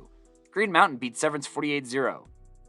Green Mountain 49, Res 28. That's all Gideon had to say about that. He said, let's look at this game where they played the same one and look at the difference between them. And he's taking Green Mountain here. In number 13, Palisade versus number 4, Northridge. Gideon said, quote, I saw Northridge play this year and they are really good. Palisade is more of a strength of schedule team. Both played Roosevelt, and Palisade actually kept it closer than Northridge did. But outside of that, I know that the Grizzlies have a more talented roster than the Bulldogs. I see it being Northridge 31, Palisade 14. For Lutheran versus Pueblo East, he has Lutheran winning 35-21. For Frederick versus Summit, he has Frederick winning 20 to Summit's 18. And then number 7 Family versus George Washington. Gideon said, quote, George Washington is really solid. Sellis Honeycutt Jr. is a darn good player, and they have 10 different players who have recorded 50-plus tackles this season. Rylan Cooney of Holy Family is good, but he is 12-13 on the season, TD tie and T. Damari Washington may have a field day as he leads GW in interceptions, and while Chase McNaughton is good, I do not see him single-handedly getting past the Patriot defense. GW 18, Holy Family 16. So now, with those scores in mind, I'm going to go ahead and fill in the rest of Gideon's bracket here in the second round according to his first round predictions here. So with him voting for Roosevelt and Thompson Valley here, he has Roosevelt beating Thompson Valley in the next round 35-18 to advance to the quarterfinals. For Green Mountain versus Northridge, he has Northridge favored by 1 point, 24-23 over Green Mountain, sending Northridge ahead. In Lutheran versus Frederick, he has Lutheran winning 24-18 to send Lutheran to the next round. And for George Washington versus Durango, he has Durango favored 27-14 to send Durango. So he has the 1, 2, 3, and 4 seeds in the quarterfinals. Once in the quarterfinals, he has Roosevelt favored over Northridge 28-21 to advance to state. Oh, those are actually the semifinals. My apologies. And then he has Lutheran favored over Durango 24-21, with Roosevelt and Lutheran being the two teams in state. And between the two, he is going to give Roosevelt the slight edge 28-24. Keep in mind, just like Coach V said for his segment, that, depending on the score gap is how close he sees these teams in talent. So, with Northridge and Green Mountain being 24-23, that game could go either way. With Lutheran to Frederick 24-18, that game's pretty close. Durango 27-14 probably is pretty confident in Durango. With Lutheran beating Durango 24-21, that game could go either way according to Gideon's thing, so on and so forth. Go ahead and stay tuned for our social media post that has our brackets. And just like Coach V said, this is going to be one of the hardest brackets to try and keep track of, and I'm even nervous to read my own. But that's exactly what I'm about to do here, so let's go ahead and dive into it. Look, in this first round, and just to echo Coach V's sentiment once again, this is going to be an absolutely nuts bracket. I could legitimately see the 1 through 11 seeds winning this. I think Res Christian is a little too new to 3A, and I think that Palisade just, they've struggled against some top seeds this year. I'm also looking at Harrison, Discovery Canyon. I don't really think they're contenders in Pueblo East. I don't think that they're going to beat Lutheran here. So let's go ahead and go through the first round here. Roosevelt versus Discovery Canyon. I think Roosevelt takes care of business. This is one of the easiest, maybe the easiest prediction I had in the entire tournament. Roosevelt beating Disco 56-8. Now, Evergreen versus Thompson Valley. The issue here is that all three members of the pod have seen Evergreen play and have seen some questionable coaching decisions. On top of that, in that Green Mountain game, I saw dropped touchdown after big drop. These receivers have like stone hands, and if it's cold outside, I just do not have a lot of confidence in them making plays against this Thompson Valley secondary, and especially this front seven. But I do like the core that Evergreen has a little bit more. I do like the quarterback. I think Tommy Paholski he's easily a top 10 quarterback in the state. I have no problem saying that. And it's definitely in consideration for our top 5 senior quarterbacks. So keep that in mind. And I think that that's going to give Evergreen the slight edge against Thompson Valley, 24-22. With that score in mind, obviously I could see that going either way. And so I think that gives us a final kind of ranking here of, 2 votes for Evergreen, 1 vote for Thompson Valley. Now, Green Mountain versus Resurrection Christian. I have Green Mountain favored to win this one, 21-12. Green Mountain doesn't usually win games against close teams super flashy, but they do win them very effectively and very efficiently here. And so I think that that's going to be the story against Resurrection Christian. They've been on a really bad slide these past few weeks. I think that they're going to come out a lot stronger than they have so far these past couple of weeks, but I still think that Green Mountain is just a tier above and wins this score by just about 2 scores. And I think that's all 3 votes for Green Mountain. Now, Palisade versus Northridge. This is actually where I'm going to place my upset, or my biggest upset in this bracket here, is going to be with Palisade beating Northridge. I think that Palisade showed me a lot with that 7-0 loss to Durango, honestly. I think that they showed a lot of grit And I think that, I think all their players are going to be healthy. I think that they're finally dialed in. And I think that this is a team that, really is that close to being a contender.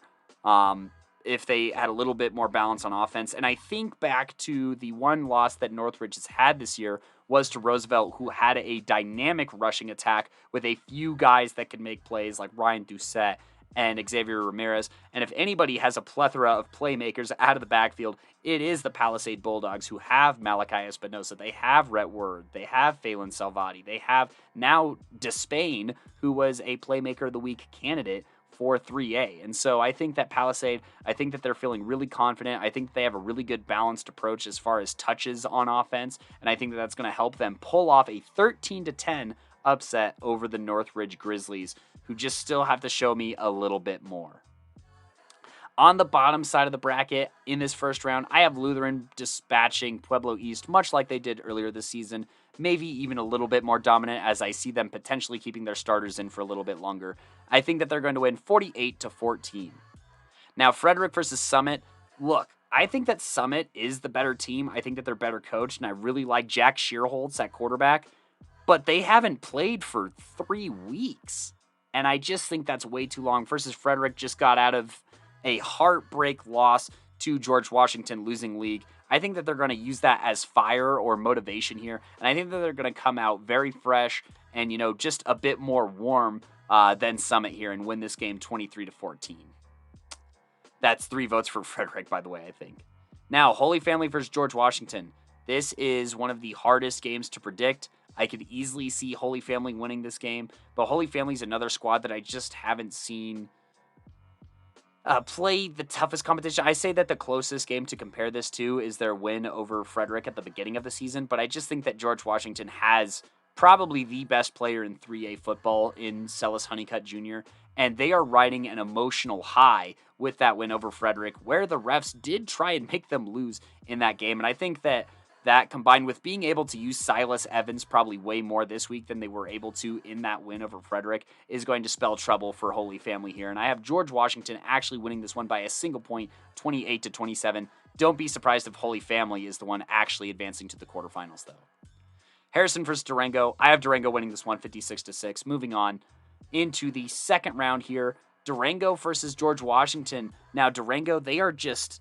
I feel like with the way that G-Dub played against Frederick, that's like a preview of like a baby Durango team. Durango is significantly bigger. They are significantly stronger. They're significantly more imposing. And I think that that's going to be different. And they are also, well, they might have to travel to Denver for that one, but I don't know if that benefits George Washington as much. I have Durango favored to win this one 38-26.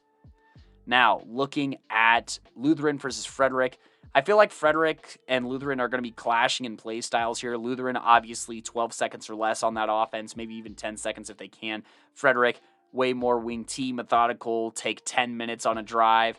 But I think that Lutheran is going to have a little bit more control. I think that they're just more battle-tested this year against really good teams, and so I think that Lutheran is going to get this dub against Frederick, 31-26. Moving up to the top half of the bracket, Green Mountain versus Palisade.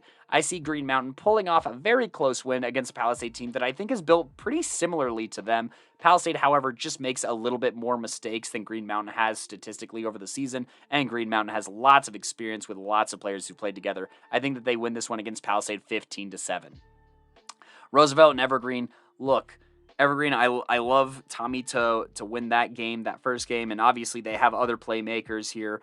Russ, he has a preferred walk-on to CU, and, he's been getting interest from other states. They have a really solid running back in Zimmerman here, but I just think that the wide receivers against this Roosevelt secondary, I don't like their odds all that much. And I like Roosevelt's backfield and balance on offense to keep the Evergreen defense a little bit more off balance. I think that they're a more prime version of Northridge, to be completely honest.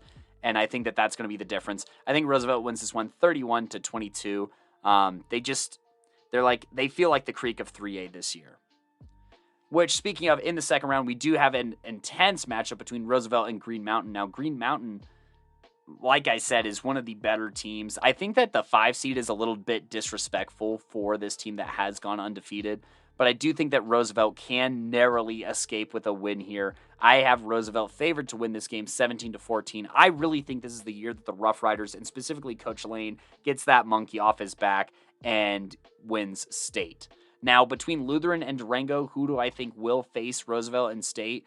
Well, I think it could be either one. My, trenches argument definitely favors Durango. I think that Durango actually has the best line in all of 3A, and part of that is definitely, our guy, PMC fan member Joshua Bates here, Boomer Sooner commit, and, everything that offense has been able to achieve, and I think they have a very nice balance on offense. However, Lutheran here, I think that, they're going to control the pace of this game a little bit more. And I think that they've tested themselves pretty well against a team that I can kind of compare to Durango. I think that Durango's offense is better ran. However, Lutheran did face a Montrose squad this year. And I think that that was a really good way to challenge themselves.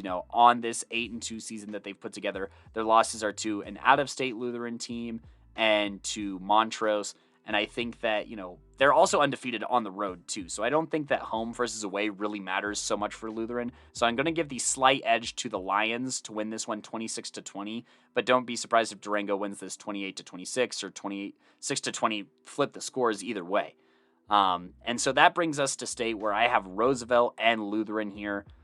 And I think that this is actually going to be a really high scoring game. That's going to be super back and forth. I think it's going to be a chess match between two of the best coaches, not just in 3A, but in all of Colorado football. And I think that Coach Lane is going to finally get that elusive ring and bring Roosevelt to the promised land and get a 31-30 victory over the Lutheran Lions. Obviously, when you have a score that close, I do see a world where, it doesn't necessarily work out like that. And Lutheran is your state champions. Durango's your state champions. I'd say Lutheran, Durango, and Roosevelt are the favorites.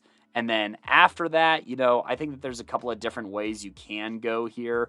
But I wouldn't be surprised if we see Green Mountain in the championship and potentially win it. If Evergreen can get out of their own heads, they're a championship contender. Thompson Valley has one of the best front sevens on both sides of the ball. Or one of the best lines on both sides of the ball in 3A. I could see them potentially pulling off an upset against Roosevelt if they return to their getting upset early ways.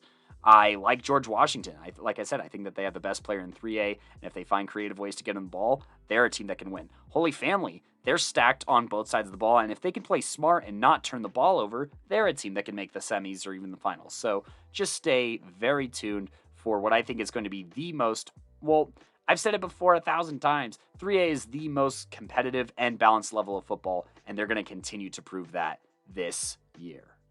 Now, back to our regularly scheduled program, and with 4A football here, we're going to talk about our percentages here in our 4A brackets.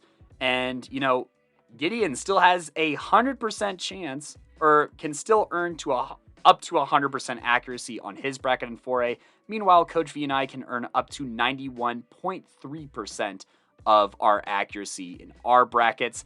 As far as points go, Coach V did get 7 points, as did I in the first round. And Gideon was a perfect 8 of 8 in the first round, so he's trying to get that rally back. For those keeping track at home, that is Gideon with 18 points. That is Kodey with 18 points, and that is Coach V with 18 points, keeping it pretty close and a lot of, really accurate, honestly, to this point in the postseason. But let's go ahead and look to that next round of the postseason here in 4A. For those who didn't catch the first results, we'll go ahead and catch you up on that as we go. But in this very first game that we're looking at Skyline at Palmer Ridge. Skyline whooped up on Widefield 48-15, I believe that is, in the first round of the playoffs here. And so, for this game, just as I predicted in my initial, bracket here, I am going to still favor Palmer Ridge here to win this one fairly confidently. I have them winning 48-23. Coach V says, quote, Palmer Ridge, Skyline had an impressive performance against Widefield, but Palmer Ridge is built on defense to beat pass-heavy teams like Skyline. Palmer Ridge has great corners, safeties, and linebackers. Skyline will have to play a perfect game and some to beat Palmer Ridge. Now for Gideon here in this Palmer Ridge game, he says, quote, There is a reason that PR is number 1. They've beat teams far better than Skyline this season and by a lot. Palmer Ridge 28, Skyline 10. So that's 3 votes for Palmer Ridge. However, Skyline, if you want to continue to prove us wrong, you know that we got mad respect for you guys. We've had our opportunities here. Moving on to the next game here. Fruita Monument at Vista Ridge, 9 and 8 seed here. Look, I put in my original bracket, I took Vista Ridge, but I feel uneasy about that pick and am flopping to Fruita. Fruita runs the ball very well, and Vista's losses this year are to teams that beat them running the football, and I put upset alert. Coach V here put, quote, Fruita Monument. Vista Ridge is, doing a lot of talking, and, Fruita Monument is a battle-hardened team and will not go down easy despite having to travel to the Springs. There is a world where Vista Ridge wins at home, but at this point, you need to show me more than you tell me. Now, for Gideon's take, he says, quote, as I predicted, Fruita Monument whooped GJC pretty easily. Now onto the harder matchup. Fruita has been locking up elite quarterbacks all year, not quite Braden Dorman level QBs, but they've traveled farther and still done well against schools like Broomfield and Bear Creek. Jake Kimbrough will be crucial because if he has a bad game, I don't see Fruita pulling it out. Additionally, I have a friend who goes to Vista that says everyone but Dorman lets his status as a top QB get to their heads. I still have Vista winning this one, but if the pieces around Dorman play a sloppy game or rest on their laurels, I can see Fruita winning this one. Vista Ridge 24, Fruita Monument 21, end quote. In my original bracket, I did have Vista Ridge winning this one 21-19, and I wouldn't be surprised if they did win. But, I think that Fruita is one of the stronger teams this year and is a tough draw for the 8-seeded Vista Ridge. Now, Dakota Ridge jumping down to a different quadrant of the bracket. Dakota Ridge just beat Longmont and is facing Loveland. And I'm taking Loveland here. I think that they're just a different defensive monster, and the Eagles will have to travel north in tougher matchups this year. Dakota Ridge has not fared as well. So I'm going to go ahead and roll with Loveland just like I have, in the bracket. I predicted them to win 35-13. Coach V says, quote, Loveland, I have a lot of respect for Dakota Ridge, and after a beatdown of Longmont, I can see them beating a team like Loveland. But I'm sticking with Loveland winning on the backs of their defense, who has been great for years now. Now, Gideon says, quote, Dakota Ridge is good with them beating the 19 and 20 seeds in the past 2 weeks. However, in the past month, Loveland has beaten the 24 seed, the 16 seed, the 15 seed, and the 20 seed. Loveland has not only beat, but crushed teams that Dakota Ridge has beat by more than Dakota Ridge did. Let's take Loveland. Dakota Ridge beat Longmont 43-14. Loveland beat them 47-0. Loveland 38, Dakota Ridge 21. So that's 3 votes for Loveland here. But Dakota Ridge, we got nothing but love for y'all. So if you do pull off an upset, that'd be pretty sweet. Especially, it'd be nice retribution considering I took you to state last year. But, go ahead and just play your game and see where the rest of the chips fall. Now, the number 5 seed Montrose is awaiting Golden here. This is going to be at Montrose High School.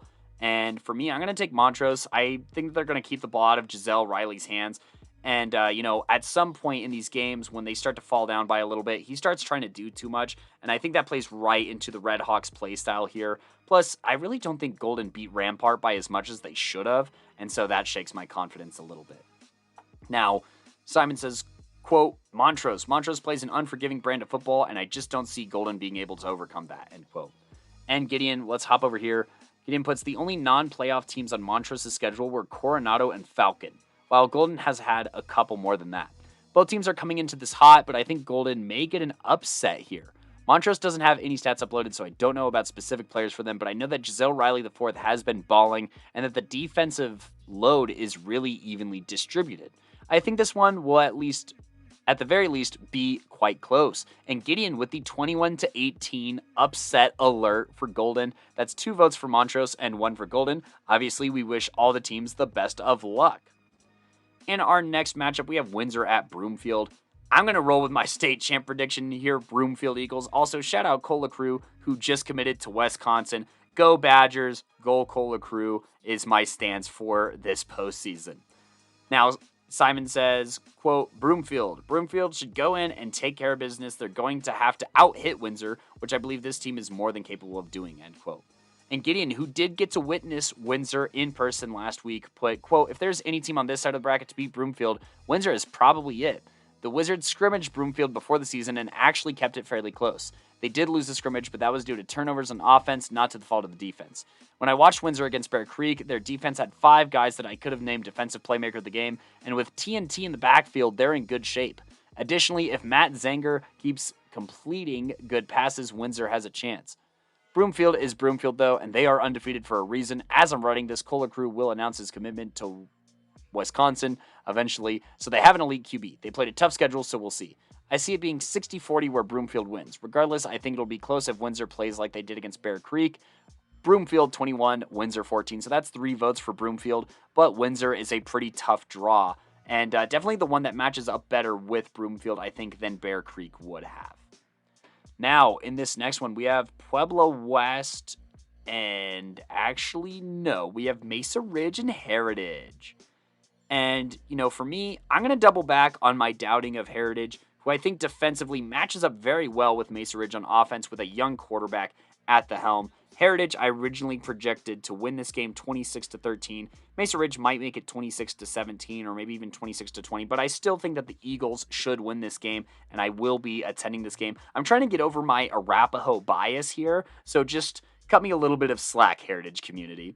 Now, Coach V says, quote, Mesa Ridge, in my eyes, I believe this will be a close game, but I'm going with Mesa Ridge, whose offense has been hot the last couple weeks. Heritage will not go down easily at home.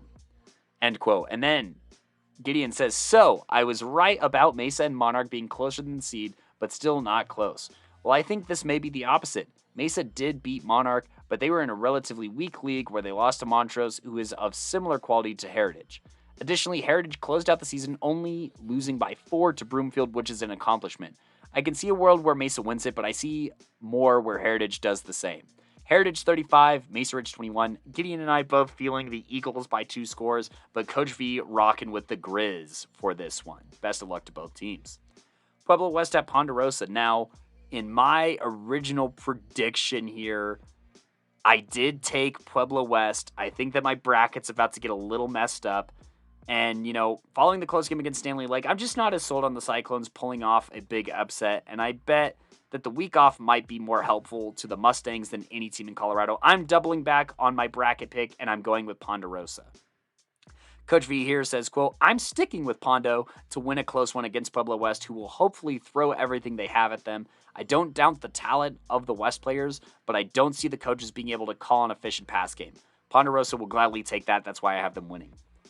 End quote. And now Gideon, who actually has Ponderosa winning his bracket, says, quote, the Cyclones have had a good season, and their victory over Stanley Lake certainly has them riding high.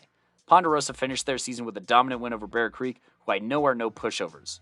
Pueblo West also ended the season only losing by a touchdown to Montrose and have beat Stanley Lake.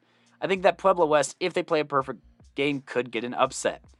Pueblo West has a much more evenly distributed offense than Ponderosa, with a lot more 200-plus yard receivers that Ponderosa has to guard, along with a bit more even of a defense. Ponderosa is still the favorite in this matchup, but I think the Cyclones will find the Mustangs taking it easy against just the 14 seed and work quick to put up a score. I think this will be a 1-score game, but Pueblo West loses 24-28. So that's 3 votes for Ponderosa according to this. However, if Pueblo West does win, we see a world, I even saw a world where Pueblo West won by a single point in my bracket, so I would not be surprised if they managed to pull this off. Now, for our last matchup of the 4A bracket here, we have Erie at Denver South here. I chose Denver South in my bracket, and I'm taking them here. Seeing Erie live, they just seem inexperienced, where D South has a team that can make state. And Coach V says, quote, this will be an excellent game between 2 extremely talented squads. I have South winning on the backs of an offense that has only scored less than 32 points once this season, which they still won. So, and then Gideon here says, quote, another matchup with upset potential. Erie ended their regular season with 4 straight wins, 2 of which were against playoff teams. Denver South hasn't faced a playoff team since September when they played Ponderosa. Erie absolutely crushed Air Academy this past Friday, and I think that momentum will carry forward. I still favor Denver South, but I expect Erie to make it a close one, if nothing else. Denver South 28, Erie 22. And I got to be completely honest on my end. This is one of the games that I could back. I think that my original score prediction of 42-30 is not a good one. I think that Erie matches up pretty well with Denver South if they get into a track meet here. And I think that Denver South's physicality on defense has just been lacking a little bit. And I think that is spelling a little bit of trouble for the Ravens, who could find themselves on the wrong side of history, to this Tigers team that really was just in state a year ago. So D-South, watch out. Erie, look out for them as well. And that does it for our 4A predictions, products, placements, whatever you want to call it. And just as a reminder, so far, Simon and myself with 7 points in the first round, Gideon with 8 points. And as far as brackets go, these brackets are going the best for us currently, but those could certainly be shaken up here in this next round. And now for 5A, the people who are the most up in arms, but boy, did they deliver a crazy first round and one that has us very excited for this second round here. And so 5A, let's go ahead and dive into it here and just talk about our brackets. Look, Coach V's bracket can still be 82.6% correct, which is the same with myself here. And Gideon's is sitting at 73.9%. That's partially thanks in part to the Pooter loss for Gid the Kid here. But other than that, I mean, you look at the points from our first round here, we're still sitting pretty good. Coach V got 6 games right, so he has 6 points. I myself also got 6 games correct here. And Gideon with 5 points is not that far behind. So total points and percentage here, Coach V and I tied at 24 points in first place and 75% correct so far. And Gideon at 23 points has been 71.8% correct so far. So we are right pretty more often than we are wrong here. And we're going to try and keep that up, but we will see here as we jump into the 5A part of this segment here. So this very first game, Fountain Fort Carson, who just beat Eagle Crest 42-14, faces number 1 seed Cherry Creek at the Stutler Bowl on the 11th at 7 p.m. I'm taking Cherry Creek. Look, FFC has really picked it up recently and could pose some challenges to a younger Creek offense, but Creek should still win. Originally, I had Creek winning 49-0. I don't think that's going to happen following Fountain Fort Carson's offensive explosion this last week, but I still think that Creek winning something along the lines of 48-21 is pretty realistic. Coach V says Cherry Creek has got a bye week to recover from their loss to Grandview, and while FFC had an impressive performance against Eagle Crest, who has plenty of talent, but Cherry Creek is a different monster. Fort Carson will put up a decent fight either way, end quote. Gideon put, quote, as I thought, FFC beat Eagle Crest handily. That momentum will serve them well moving forward, but with the rest time and seeing what FFC has to offer, Cherry Creek still has a 95% chance to win this in my mind. There's a world where FFC wins if they play a perfect game and CC comes in cocky and plays sloppy, but that is highly unlikely. Cherry Creek 42, Fountain Fort Carson 21. So Gideon and I pretty much on the same page with the score there. Thunder Ridge at Arapahoe. And I put, as much as I want my alma mater, go Warriors, roll Tribe, to beat Thunder Ridge for the second year in a row in the postseason, or how much I should want them to, this Thunder Ridge team looks the most complete it's been all year. And in my original bracket, I took them anyway over an ARAP offense that feels too reliant on big plays that the Grizz won't allow. I have Thunder Ridge winning this one 17-14. Now, Coach V says, quote, originally I had Arapahoe winning 21-14, but there has been a development. DJ Bordeaux is the new starter at QB, and he impressed in his debut. This game should be that much more competitive and can go either way, but for now, I'll ride the hot hand and give it to Thunder Ridge as long as their defense stays sharp. Gideon here puts Thunder Ridge, quote, Thunder Ridge started DJ Bordeaux against Doherty, and it worked pretty well. From what I've heard, their defense was uncharacteristically iffy, but if the defense plays solid, and DJ plays like what he did, this game should go TR's way. Arapahoe has just played inconsistently against teams at their level this year. Thunder Ridge 35, Arapahoe 24. So that's 3 votes for Thunder Ridge. Look, if ARAP wins, that's cool. I mean, I'd always love to see my alma mater maybe win a state ring here, but that's just where it's at right now. In Quadrant 2, all of us got the Mountain Vista game wrong, and so Grandview will be waiting for Rocky Mountain here at Legacy Stadium.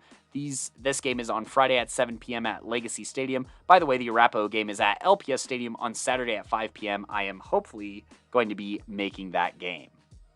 Now, for this Rocky Mountain at Grandview game, I think that Rocky Mountain is going to pose some more issues in the trenches for Grandview than Vista would have, but with a high-volume offensive line getting rest, I think that the bye will give the Wolves the energy they need.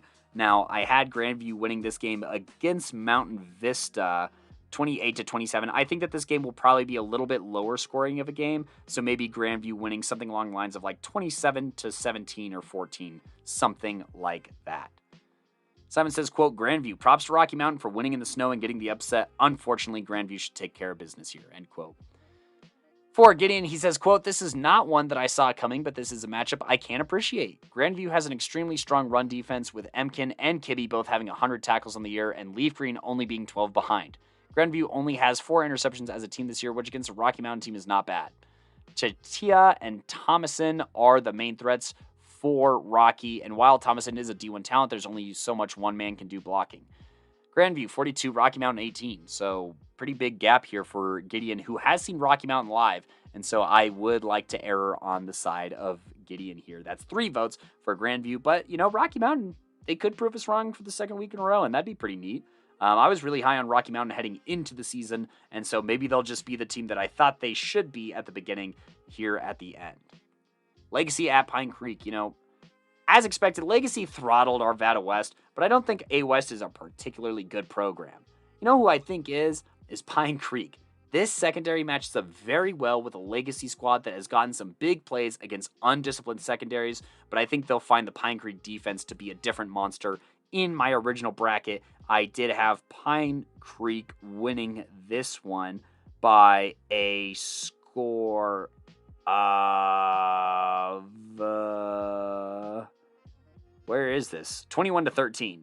I think that it might even be something along the lines of like 24-13. Just don't see the Pine Creek offense necessarily going off against Legacy, but I think that the Legacy offense will be frustrated and will turn the ball over. Now, Coach V here puts, quote, call me a homer, but Pine Creek will be at home and thirsty for their first playoff win in 5A. I'm sticking with my original pick, and I have Pine Creek relying on their running game and tough defense to get to the next round. Now, Gideon here in this game says, quote, Pine Creek is a really solid squad, but so is Legacy, who showed their skill in a 41-0 win over A West. This is a world where Legacy wins, but the last time they played a team of PC's caliber, they lost 10-3. PC has played and beat teams of Legacy's caliber all year. It'll be a fun matchup, but I see Pine Creek winning it 34-27. So that's 3 votes for Pine Creek, but if the Lightning want to flip the script on us, we're here for it. Now, in this next matchup, Legend does beat, Pooter in this first round to advance and face Valor Christian here.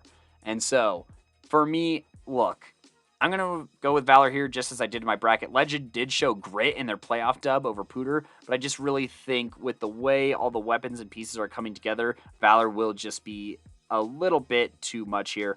I originally had Valor winning this one 42-20. I think that it'll be lower scoring than that. I think that 32-21 or 24 is a little bit more accurate here. So I'm going to adjust my score, but not my victor. Coach V put, quote, Legend escaped with a close win over Pooter in the snow. It may not be the prettiest win, but as long as Valor can control the trenches and play turnover-free football, they should make the next round. So Valor Christian. Gideon here says, quote, there's a reason people joke about the 5A championship matchup always being the same. Nothing on Legend. Y'all are a good team, but Valor is Valor. Valor Christian 42, Legend 28. Now, for the 10 versus 7 seed, once again, congrats to Fossil Ridge on their first playoff win and in school history, but I'm not positive if the second one is on the way with how tough the Regis defense is. If the Sabercats can force turnovers, they have a chance, but I like Regis to advance here. Simon put, quote, Fossil Ridge may have Kubat back, but Regis is a more complete team in my opinion. Fossil Ridge is going to have to find a way to stop the Nebraska commit, Hayden Moore, who has been one of the more elite edge rushers in 5A. And Gideon here says, quote, Regis ended the season on a really low note, losing to FFC, and Fossil Ridge is coming off their first ever 5A playoff win.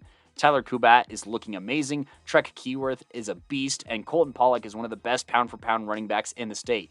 While Alexander Carroll is a good passer and Regis does have some defensive players in Nate Lewis, Hayden Moore, and DeAndre Barnes, I can see a world where either team wins. However, I'm going to have the Sabercats scraping it out over the Raiders, 28-21. So that's 2 votes for Regis Jesuit and 1 vote for Fossil Ridge here.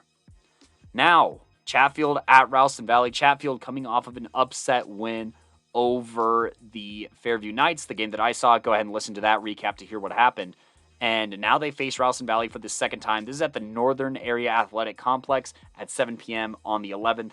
By the way, the Valor Christian game is at 7 p.m. at Valor Christian Stadium. and the Regis game is at Lou Kellogg Stadium at Regis High School on the 11th at 6:30 p.m. But between Ralston Valley and Chatfield, I've never been more nervous about a state runner-up pick than I am following watching Chatfield's dub over Fairview, but I'm sticking with my Mustangs pick and am very nervous and would not be the most surprised if the Chargers pull off an upset here. Simon put, quote, Ralston Valley, Chatfield put up a good fight against Fairview, but Fairview made mistakes that Ralston Valley simply won't. Ralston Valley will be looking to be as sharp as possible going into this game. And for Gideon here, he puts, quote, I'm happy that Chatfield won that game against Fairview. Nothing against Fairview, but Chatfield fan is one of my favorite Colorado high school sports accounts. Way better than most of the Barstool accounts, that's for sure. With Cade Thomas anchoring the defense and Jake Jones as your major offensive piece, Chatfield will make this game tough for Ralston. However, I have Ralston going to state. Their offensive firepower is extremely potent, with Diano Bonallo playing out of his mind and Logan Madden having a revolutionary 1,776 passing yards on the season. The offense is really dynamic. And with 850 tackle guys, Ralston's defense is much more balanced than Chatfield's. This will be closer than the seeding suggests, but I have Ralston winning 42-31. In my original bracket, I had Ralston really beating down Fairview 42-26, but I think this game will be a little bit closer than that. I see Ralston probably winning this game by the same score that Chatfield potentially won by 28-20. Now, for the last game of the second round here, Rock Canyon at Columbine. This is at Jeffco Stadium off of 6th and Kibling, 11/11 at 7 p.m. So, for this game here, look, Columbine was and is the Rock Canyon before Rock Canyon was. And with their health issues being absolved by a bye week, potentially, Columbine may be stronger than ever. I'm going to rock with Columbine. In my original bracket, I had Columbine winning this game 28-10. Now, Simon says, quote, Columbine was dominating Cherokee Trail for most of the playoff game, but did allow a couple points too many in the fourth. Columbine will treat Rock Canyon to a dose of their own medicine. With a week to get healthy, Columbine will look to match and exceed Rock Canyon's physicality. It may not be pretty, but Columbine should win. And here for Gideon to wrap up our 5A here, he says, quote, a rested and healthy Columbine team is one to be reckoned with. Marquane Taylor and Josh Snyder are insanely good running backs, and they can carry the offensive load for this team. The problem is if they can stay healthy. When I watched the Rebels at Fort Collins, starters in the front seven were going down every other play. Ian Turner and Daxton Wood are good, but there's only so much they can do if they get hurt. Rock Canyon, on the other hand, I am less familiar with, but they are really solid. They scraped out a 23-20 win over Cherokee Trail Squad, who has one of the top punters in the state. And if you know what it takes to get attention as a punter, that's not good. And they've lost to teams both better and worse than Columbine. They lost to Vista, Valor, and Thunder Ridge. I see a world where an injured Columbine loses, but a healthy Columbine wins 28-14. And that is our 5A playoff predictions and basically this episode. With all that being said, best of luck to all the teams 1 through 5A. And, if you prove us wrong on our predictions, please do. Just recall that we're just doing our best to cover you, and our intentions are for you guys. And, yeah, we love to be proven wrong, but you don't have to be kind of horrible about it. But anyways, that does it for this episode of Playmakers Corner, episode 211 here, as we do that recap, week 11 recap. And, look forward to more playoff action. And also on Fridays, we've been releasing our award episodes here, which is 1A last week. Go ahead and listen to that one. That was episode 210. Very good episode. And look ahead to our polls as we release them on Fridays along with the episode. But we release the polls for the next classification. So, this week on Friday, we're going to have 2A awards as well as all Playmaker lists. And we have set rosters on that. We go ahead and explain that on the episode. So tune into that. We have 2A awards coming out on this Friday. And then we have polls for the 3A classification. The awards we do, Newcomer of the Year, which goes to the Freshman of the Year. For that year, we always have 4 candidates. Defensive Playmaker of the Year, Offensive Playmaker of the Year, and Most Valuable Playmaker. So please stay tuned for those, as well as weekly recaps that will always come out on Tuesday. Coaches, if you could get those stats in, that would significantly help us, as we cannot be at every single high school football game, contrary to popular belief. In order to get announcements for all of our latest episodes, go ahead and find us on Instagram, Twitter, or Facebook on Playmakers Corner, at Playmakers Corner, or Twitter at Playmaker Corner. That's where our polls are as well, if you would like to participate in the votes there for the fan vote on all of our Twitter polls. Additionally, If you want to check out highlights from any of the games that we go to, go ahead and check us out at Playmakers Corner on TikTok as well, where we're posting weekly highlights, and now they will start having playoff games in the mix of those highlight reels. If you are listening to us on Spotify, Apple Podcasts, Google Podcasts, or Anchor and prefer one of the other ones that I listed, go ahead and find us on there and go ahead and ding the little notifications, like or follow us on any of those platforms so you get notifications when all of the latest episodes come out. We're also on YouTube posting episodes and highlights on their Playmakers Corner as well. So go ahead and find us, like us, follow us, do all of that. We appreciate all your support here at the pod. And until next time, I've been your host, Kodey Stauffer, and peace.